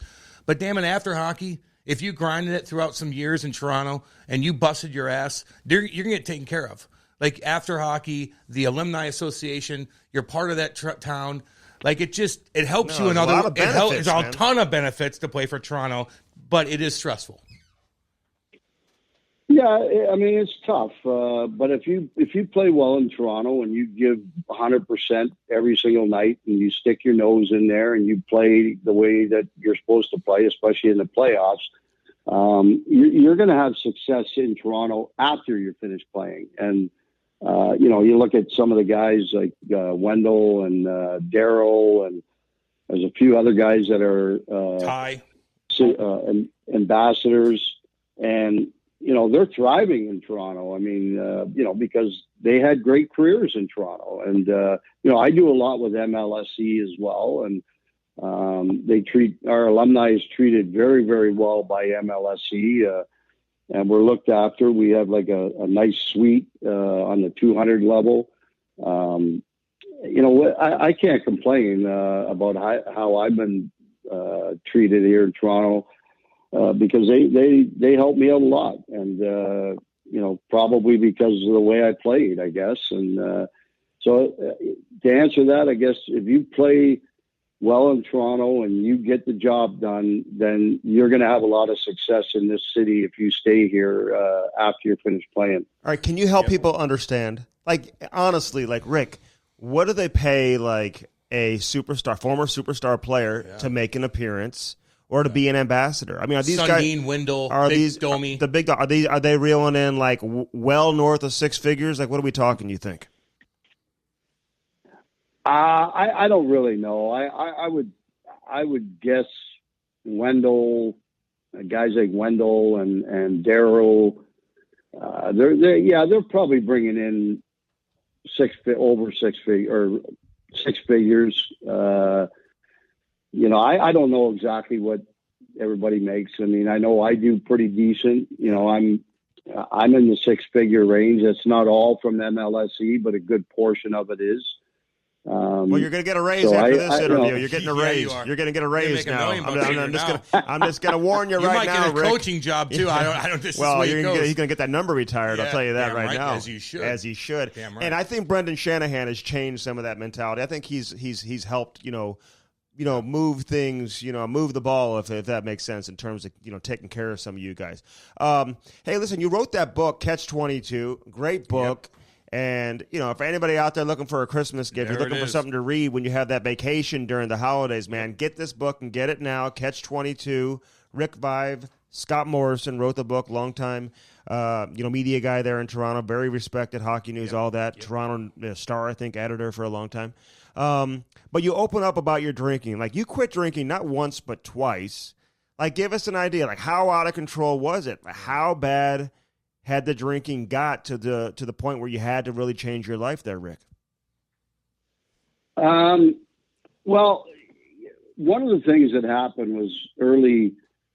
I never got diagnosed, and I had anxiety, depression, and panic attacks. And I'd go to the doctors or the trainers and talk about it, but they never diagnosed me with it, or they never really did a diagnosis. They didn't bring me in and talk about it or look into it. So the only thing I had to combat that was drinking. And unfortunately, it got pretty bad. And my first year coaching, it was right after that season that I quit drinking for the first time. And then my wife, it was almost 15 years, and my wife's father-in-law, or my father-in-law passed away of PEI, Prince Edward Island, and we went back for the funeral. And of course, you had Bob Stewart, who is my brother-in-law, who played in St. Louis. He was there, and my father-in-law drank scotch, not a lot, but he'd have an odd scotch here and there. Well, my brother-in-law had bought him a real expensive bottle, and it was still not open. It was in the closet. So he said, let's have a toast to Dad. And I had a couple, and everything was okay for a while. And then it just started snowballing. And I think it was 9 years ago, roughly, I just got to the point where I was drinking so much that I broke down, and I just said, I've got to get help. And fortunately, the NHL alumni helped me out, and I went through the Players Fund, and they funded my to go to rehab. And I'm thankful I did that, because it's been 9+ years now, and life is so much better when you're not drinking and you're not waking up hungover and that sort of thing. So I would have to say it was probably the best thing that I ever did in my life was stop drinking. But that all happened after my first year coaching, because we had good doctors down in Charleston, where I was coaching in the East Coast League, and they went through the process of diagnosing everything and trying different medications, and then finally they found one that worked. So I didn't need to drink, because I had this medication that would stop those things from coming on. And I didn't have that when I was playing, unfortunately, because they never even tried to diagnose what was wrong with me. They just said, oh, you're okay. It's just, it's the pressure and everything. And I said, well, no, I don't feel pressure. There's something wrong here. And they never diagnosed it. So it was very unfortunate, because, that brought on the drinking. I mean, we chartered a little bit when we were on the East Coast, and we chartered those little prop planes, and which were not a whole lot of fun. And I didn't like flying anyway. And every place we'd go to, they'd have an adult who would help our trainers. And I paid that, whoever it was, wherever city we were in, I knew them all, and they knew my bag, and there was 6 beer in my bag when I got on the bus. Yep. Because I'd hand them a few bucks, and they'd put 6 beer in my bag, and I'd have those before I even get on the plane. Mm-hmm. Oh God, yeah. And and if you're playing the next night, those 6 plus a couple more on the plane or whatever, you probably didn't function as good as you probably could. Like, I always wonder, had I been diagnosed at 19 or 20 and didn't drink, or didn't drink nearly as much as I did, I often wonder how much better I could have been, or could I have been that much better? And I'm pretty sure I probably could have been. Yeah, you can't let that bother you, dude. I think about that every damn day, to be honest with you. Did it get to a point, let me ask you, because we have a ton of people that listen to this podcast, and so many guys are going through so many different things, and Andy and I keep everything open. We keep our messages open so they can message us about different things. We're kind of like therapists in ways. We've been through a lot. Had a lot of guests on who have had issues. And I've gone through hell and back with so many different things. But did the alcohol get to a point where you're drinking so damn much to where if you did stop and you tried, you'd go through a withdrawal? And alcohol withdrawals are god-awful, meaning you could have a seizure driving. Did it get to any of that point? And did they even know that you were going to do that before you got your medicine? Well, I mean, the second time when I started drinking, it got bad. Like, it got to the point where, I'd get up, the liquor store would open at 11 o'clock. I would head there and I'd grab a couple of things of vodka. I'd stop and get some Gatorade, six bottles of Gatorade. I'd pour some out. I'd pour the vodka and the Gatorade, keep them in my vehicle in the garage. And I'd be going out there all the time, grabbing a swig here and there. And then, of course, when my wife would go to bed, I'd go out there quite a bit more. And that went on this was in the summertime, and it went on for a while. And I just got to the point where I broke down one day and I said, I can't do this anymore. I can't.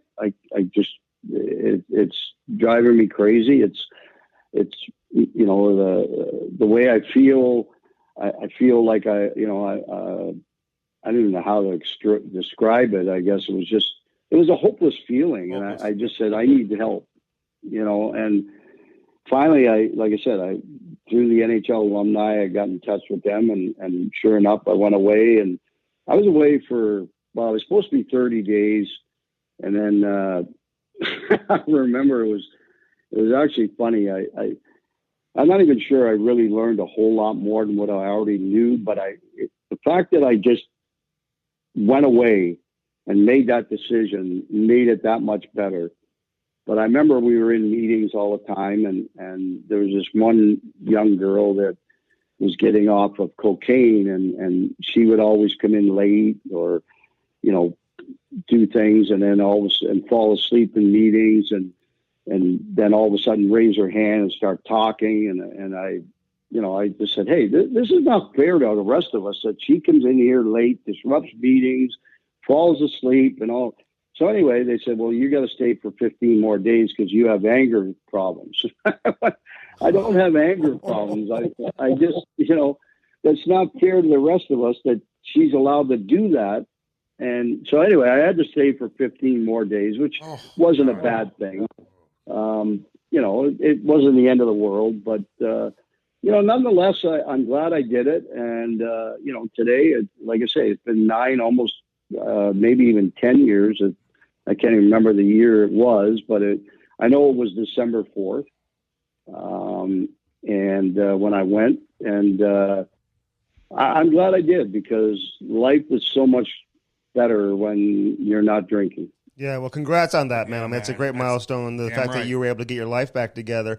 But even when you were playing, I mean, in the 80s, like, how rampant was, I mean, the drinking I'm sure was there, but what about the drug use? Cocaine, all that other stuff. Did you ever get involved in any of that? No, that wasn't, I don't even remember seeing anybody do anything like that. I mean, I'm sure there's a few guys that probably did drugs. None that I'm aware of, and certainly I didn't get into any drugs. I mean, alcohol was fine. That's, that kind of fixed me up a little bit when I needed that kind of thing to comfort me, to get over the panic attacks and the anxiety and everything else. I didn't need anything else. So, and I don't recall seeing anybody else the whole time I was in the NHL doing any kind of drugs or anything. And that's not to say that players weren't, because I'm sure they were, but I never saw it. What about your anxiety and panic attacks now? Like, I mean, how'd they correct that? Do you have to take medication even today to handle that? Yeah.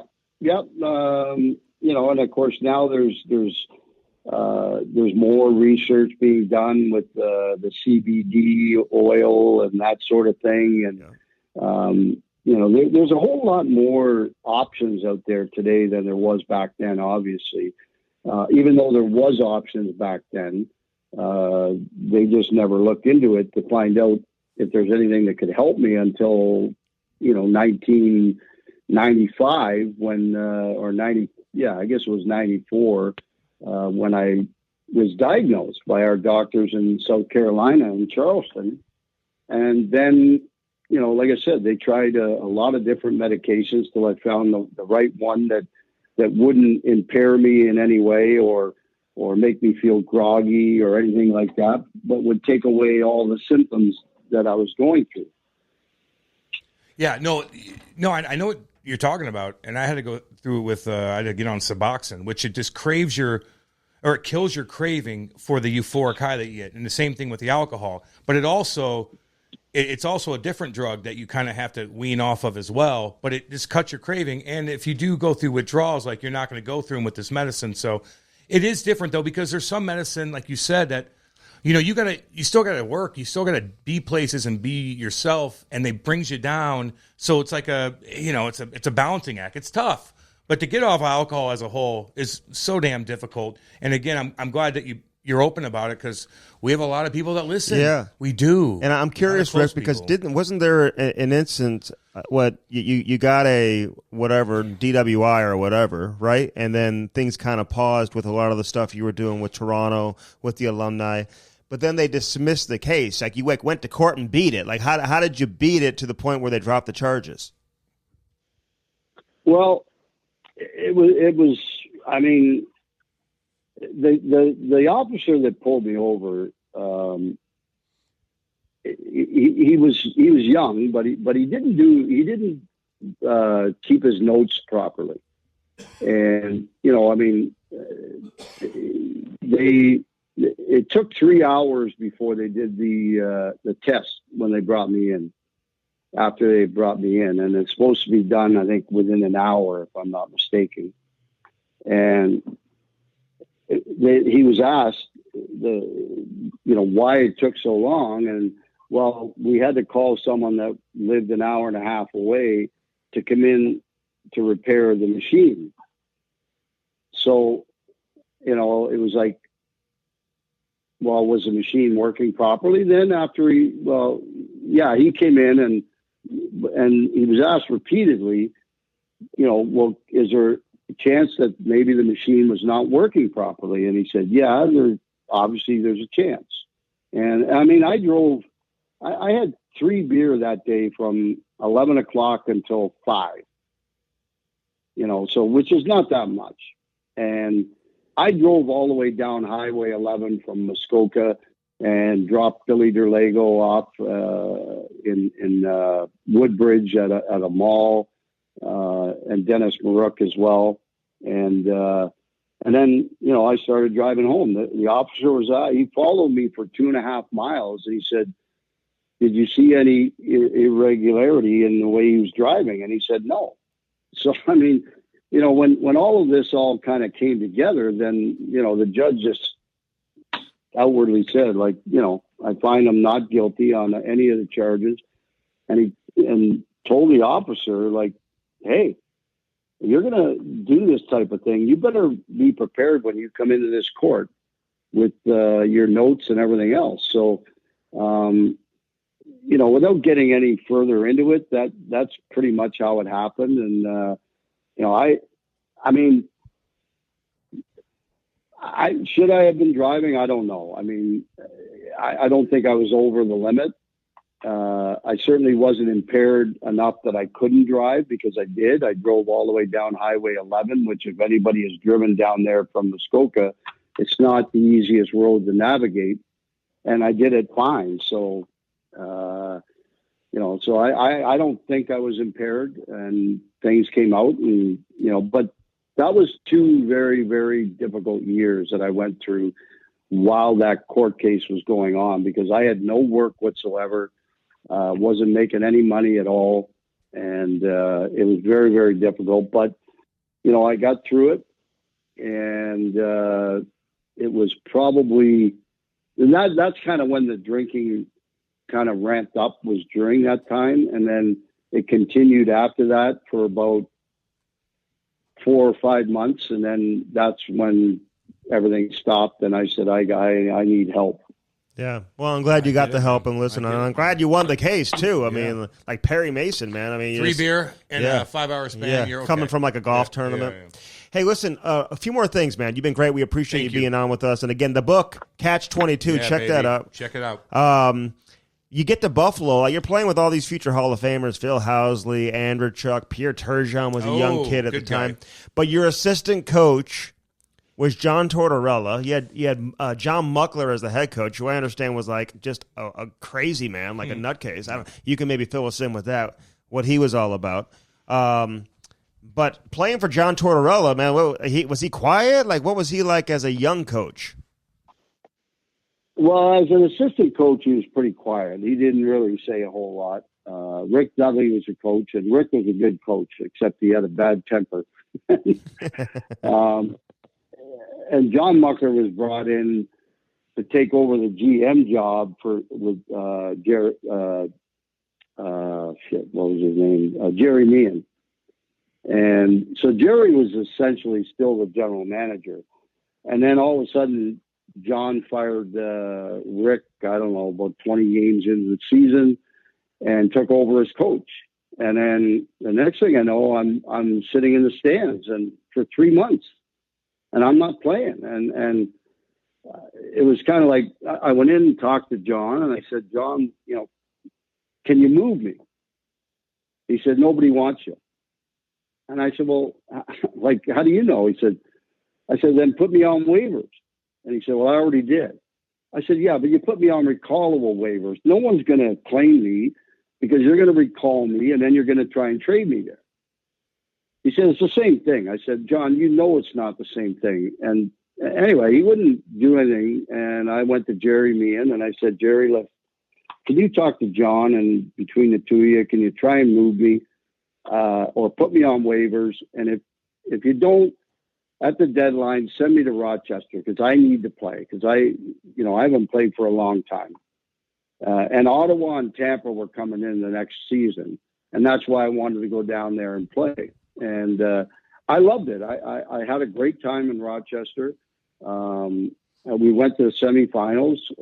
We lost to Adirondack 2-1. It was only a best of 3, and then they went on and won the Calder Cup over St. John's. So that could have easily have been us, and that would have been fantastic. But unfortunately, I made a mistake the next year. I called Phil Esposito, and I forget who the GM in Ottawa was at the time. I think it was Mel Bridgman. And I should have got an agent, but I thought I could do it myself, and obviously I couldn't. And so neither one of them signed me. And then I signed with Vancouver as a player assistant for Hamilton, their farm team. Broke my wrist the first day of camp, missed 14 weeks. And that was a very difficult year, and then that was it. I knew that was going to be my last year, and fortunately, I got that job in South Carolina the very next season. And then your coaching. I got a couple questions about your coaching. First of all, at one point in time, you're coaching, and what? Don Cherry, was he the owner of the team? Was he the GM? I mean, this sounds like an absolute disaster. Having Graves as like your boss, like he's meddling all the time, from what I understand. Like, can you describe that experience having Don Cherry as the guy that's like essentially your boss? We had him on, by the way. Yeah, well, it was a bit of a shit show, really, if you want to put it bluntly. He was part owner. I don't know if he even actually put money in. I think he got part of the ownership because he was instrumental in getting the mayor to allow them to build that rink and put a team in there. Elliot Kerr was the guy who was the majority owner. But Don was heavily involved. And I turned them down twice. Trevor Whiffen, who was my agent at the time, because I had to get an agent that didn't represent players, and he had some other coaches. He had Bruce Boudreau and a few others. But he was Don's lawyer, and he was made the general manager of the Ice Dogs. So I didn't find out I was let go from Calgary, from St. John, their farm team, until probably the third week of July, which was kind of late. And I already passed up an opportunity in Rochester with Larry Carriere, who told me that he wanted me to apply for the job. And they called me. I turned with Trevor down twice, and then he called a third time. And I said, okay, I will do it if in my contract you put in there that I have to have a say in all hockey-related things, like the draft, trades, whatever it might be. I need to be in on that. You cannot just unilaterally go and do it on your own, or Don or whoever. I need to have a say in it. So anyway, it was a disaster because Jason Spezza at the time was a young kid. They made him captain. He was a little bit, I wouldn't say lazy, but he wouldn't do, like, as a centerman, he wouldn't go down low and play with our defensemen. He would just circle around our zone, and then when we got the puck, he'd take off. So anyway, I benched him one game in Sarnia for the second period, started playing him in the third. He was the best player on the ice the third period. And then later on, I benched his whole line in Kingston because they were on for like 6 goals against. And the next day, he demanded a trade. So it came down to Sarnia, Windsor. And our head scout, who was a friend of Don's, lived outside of Windsor. I went and watched both teams 3 times. And Sarnia were offering a far better deal. They were offering us 3 players that could come in and play right away and make us a better team immediately. I mean, not a team maybe that could win a Memorial Cup or anything, but they were going to make us a lot better. The guys from Windsor, they were offering 4 guys, and 1 guy was a good player. The other 3 were, whatever. They weren't great players. Anyway, we had a meeting, and at the end of it, we were going to make the deal with Sarnia. So I left, came in the next day, and then asked the trainer when the guys from Sarnia were arriving, and he said, well, we made the deal with Windsor. I said, what? And then that's kind of when everything started to fall apart. Then, Don came to me. We had traded for a defenseman out of Kitchener, I believe it was, that summer before I'd gotten there. And he came to me before Christmas, and he said, I want you to play this guy. And he liked him because all he did when he got the puck was he threw it off the glass and to get it out of the zone. But his feet were very, very slow. He couldn't turn very well. Anyway, he said, I want you to play. I said, are you telling me or are you asking me? And he thought for a moment. And he says, I'm telling you. I said, okay. So I played him for 3 games. I played the heck out of him. I think it was like about a -18 in 3 games. Oh, God. And I didn't play him the rest of the year. and never heard another word. But then shortly after that, after games, Dom would go home and have a few pops. And when he knew I wasn't in the office, he would call and leave a message on my machine. And I'd come in the next morning to look at tape and video, and there'd be messages. And the 10th one he left was the worst. He said, well, that was another good loss last night. He said, you couldn't coach a good fucking Pee-wee team. Ooh. And then that's when I called him and I said, we need to have a meeting. And so he said, okay. And I said, well, come in at 10 in the morning, because I didn't want the players or the assistant coaches to be around. And he shows up at 1 o'clock in the afternoon, or 1:30, something like that. And some of the players were already there. The assistant coaches were there. I had to ask them to leave the room, and he's standing there with the door open. And I said, close the door. And he just stood there. And I said, close the door. And I yelled at him. And then we just had it out.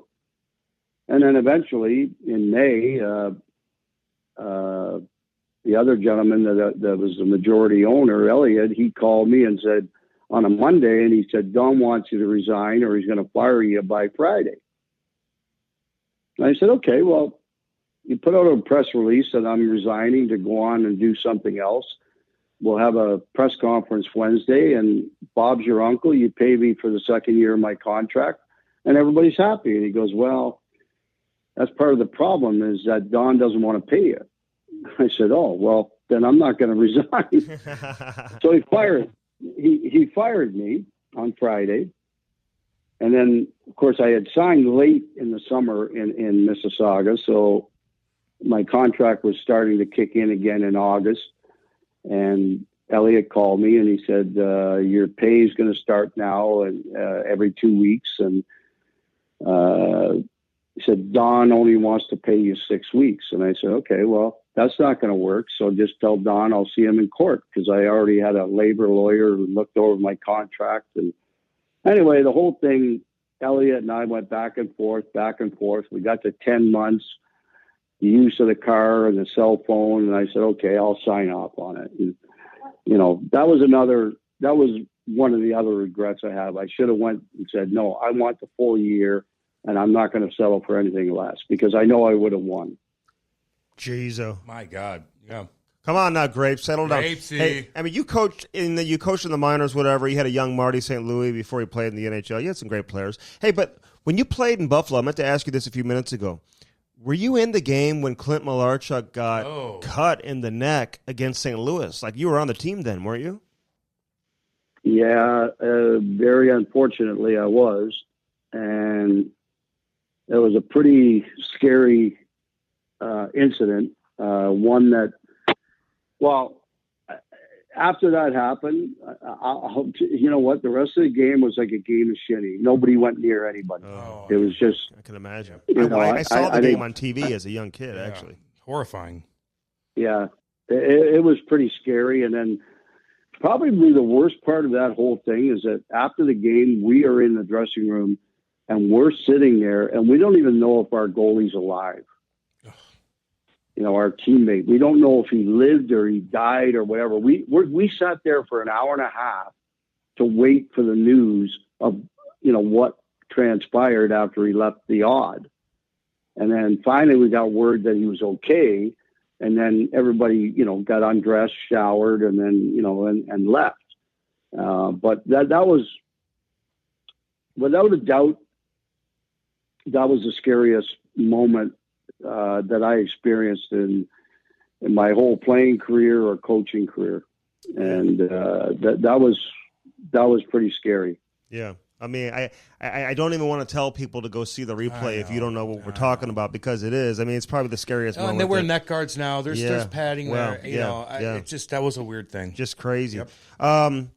All right, listen, 3 straight 50-goal seasons. You're the first Maple Leaf player in the history of the organization, long history, to get to 50 goals. Yep. You're the all-time single-season leader in goal scored. You had 54 one year. And they haven't retired your number yet. I mean, come Rick. on. I'm writing emails. Does that bother you? How often do you think about it? And give me your honest answer. Do you think it'll happen eventually one day? And why do you think it hasn't happened up to this point? Well, that's a good question. And I really don't have an answer for that because, I don't make the decision, obviously. Honestly, I feel it should have been retired a while ago. And again, this March 24th will be the 40th anniversary of that first 50 goals against St. Louis, Mike Liut, at the Gardens. And they play at home on the 23rd. I don't know if there's going to be any kind of celebration of it or not. I haven't heard anything. I haven't been called by anybody from the Maple Leafs about it or anything. So, we'll just have to wait and see. But, that would be a perfect opportunity right there to do something like that. And, but we'll wait and see. And, I think about it a lot. But there isn't anything I can do about it, really. I mean, it's not something that I think about every day, but there is a lot of days where I do think about it. And it gets frustrating sometimes because, like I said, I really believe that it should be based on what I did over the time I was there. I mean, I had 299 goals in 520 some games. That in itself should be enough. But anyway, we'll have to just wait and see and see what happens. Yeah. Well, you just came on a podcast. I mean, Yeah. this is going to get to the next level. Yeah. And I believe I want to say top 5 in the history of goals scored, something like that for Toronto, and top 10 in points, something like that. Come on. So anyway, well, hopefully that gets done and whatever. So listen, man, all the best to you. All the best were great. to you, Ricky. And just so you know, I told you this before. I was the only guy, like 10 years old, I got a Buffalo Sabres Rick Vaive jersey. Like, my whole family was from Buffalo. I was here in St. Louis, man, and I get this Rick Vaive jersey, Buffalo Sabres, and I wore that all the time, man. And people would be like, "Who's Rick Vaive?" Like some of the little kids and whatever. Like, you don't know? Look him up, baby. And so I love the fact that I had this Rick Vaive jersey and nobody else did here in St. Louis. It was awesome. So honestly, man, it's a pleasure to have you on. Great. All the best to you and your family, and congratulations on your sobriety. Yes, and let's hope we get that number retired as well. So congrats on a great career. Well, thank you very much. And, I have a lot of fond memories of St. Louis, too, especially with my brother-in-law being there. So for a number of years, he passed away, unfortunately. I think I don't even know how many years ago it was, 5 or 6.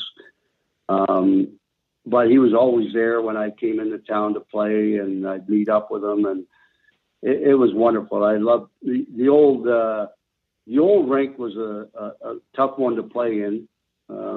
We'd go there in the playoffs in May, and it'd be 90-some degrees outside. There's no air conditioning. I mean, the ice would be like slush.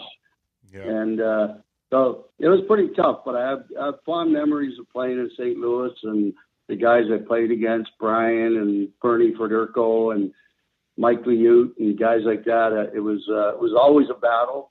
And it was always a lot of fun to play against those guys. Yeah, I miss the old Norris Division days. Damn Hey, right. you know who he played with, Cam? Who? When he first came into the league, Alexander Mogilny. Oh, Alma, really? Yeah, in Almo's Buffalo. on my line. I love him. Did you know this guy was going to end up scoring 76 and just becoming a superstar right away? Yeah, absolutely. I mean, people ask me who's the best player you ever played with, and my answer is always Mogilny. Oh, yeah. I mean, this guy was so talented, and he could do things at a high speed, too. I mean, he would go down at a full speed, put the puck through a defenseman's legs a couple of times, and the next thing you know, he was around him, and it was in the net. And you'd go, how the hell did he do that? He was an exceptional player, and I'm shocked that he's not in the Hall of Fame. I know. Oh, my God. Well, Pierre Turgeon's not in the Hall of Fame know. either. We had him on, yeah. Should he be in the Hall of Fame? Yeah, Pierre Turgeon and I even Steve Larmer. He was a point a game. Yep.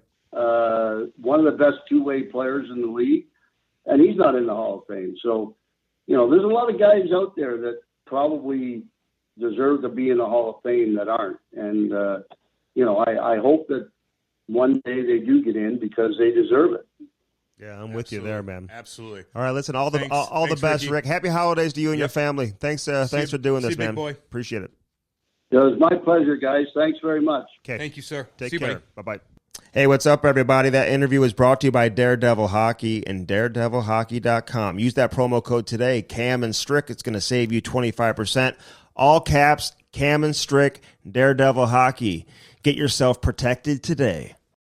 That was Rick Vaive, baby, presented by Hair Club. Cam, your takeaways from Rick Vaive. Well, man, he went through a lot of struggles, and I could relate to that. And I think he said he's 10 years now and kind of went through ups and downs. Look, man, sometimes you get off of things and you're good for a while, then something triggers something, you get back on it, and it's just, you have a wake-up call or whatever the case is. So, man, I can relate to a lot of stuff he said, not to mention just playing in Toronto as a whole. He had sick hair, goofy helmet, scored some goals.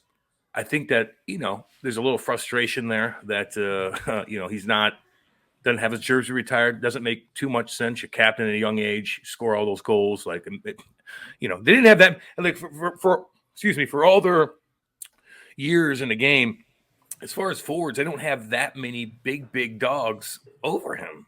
From that era? No, they don't. I mean, I think he's top five really? in the history of that organization in goals scored. And again, you're coming up on the 40-year anniversary of his 50-goal season, man. I mean, that probably should be honored. Pretty cool. What do you think when players kind of advocate for themselves? Are you okay with that? Well, we asked him. I don't know what he's doing off. But somebody asked me. You got to be honest. Well, no, it doesn't bother me. Like, I'm like, yeah, I'd like that. Yeah, it does. I'd like for them to do something with me. Like, sure, fucking right. But yeah, we asked him. He's not fucking tweeting shit out like this should be me, or maybe he is. I don't know. Yeah, but if he has somebody, I want him to be honest with us. Yeah, I like the honesty. There's no question about that, man. So I've got no problem with that. How much money do you think these ambassadors are pulling in Toronto? He said he's making six figures. He is. So what do you think, like Wendell and Doug Gilmour? Oh, they're making a fuck ton, especially Dougie and Wendell, and Ty, and Sundin. But Matt's is probably overseas doing shit. Tucker. What do you think? Throw out a number. A couple $100,000, I would say. Okay. They're be an ambassador, a couple $100,000. I mean, how nice is that? Just to go. Oh my God! I think Shanahan's changed some of that. Harold Ballard, man, he sounds like a cheap ass. I mean, this guy, he may be the cheapest owner ever. You know how I am with owners that are cheap. Don't fucking own a team if you're going to be cheap, you idiot. Yeah. It's still fucking. This isn't like you're trying to make fucking money. This is like, let me break even and help the city out, kind of thing. Mm-hmm. Don't get too far and deep, but you want it to be as nice and classy as possible to help the whole city. That's what good owners like. Do it for the city, not for themselves. Yeah. No, I'm with you, man. So I hope people enjoyed this from the one and only Rick Vaive, man. We've got some other great ones coming for you, too, as we close out 2021. The Cam Strick Podcast is brought to you by Hair Club. Again, go to our landing page. Do it today, hairclub.com/Cam and Strick. Schedule your consultation from there, and you're going to get $250 off, man. It's a pretty good deal. So do that today with Hair Club. We love the support we get from everybody over there at Hair Club. Happy holidays to all of you as well. Our title sponsor right here on the Cam and Strick Podcast. Of course, Car Shield, we tell you all the time, use that promo code CAM. It'll save you 10%. 800-857-2481. Again, 800-857-2481. Go to carshield.com and do it today, baby. How about the BBB, the Better Business Bureau, man? Again, bbb.org. Listen, consumers value trust. So rating the importance of trusting a company when doing business with them, man, it's 8.6 out of 10. BBB, 5 Gestures of Trust from 2018. The BBB operates Get a Quote program. Ask about that. Did you know in 2020, Cam, BBB received over 215 million consumer inquiries on BBB business profiles? Damn. Gigantic. So when consumers see the BBB accredited business seal, it tells them that this is a business they can trust. You know that. Over 9,000 area businesses are BBB accredited businesses. If you're a business owner out there and you're not, you need to be. Again, bbb.org. Go there today. Support everything they're doing and learn about the businesses that you trust and that you certainly, what's the word I'm looking for? Support. The ones that you support. Of course. So BBB. Yeah. Bellman, Dan Bellman, man. All those guys, Bellman.com, BEHLMANN.com over there in Troy. Check that out. And, of course, our friends over there with Daredevil Hockey. So, everybody. So, this has been episode number 165. Get your holiday shopping done. And, as always, to everybody, thank you for supporting the Cam and Strick Podcast.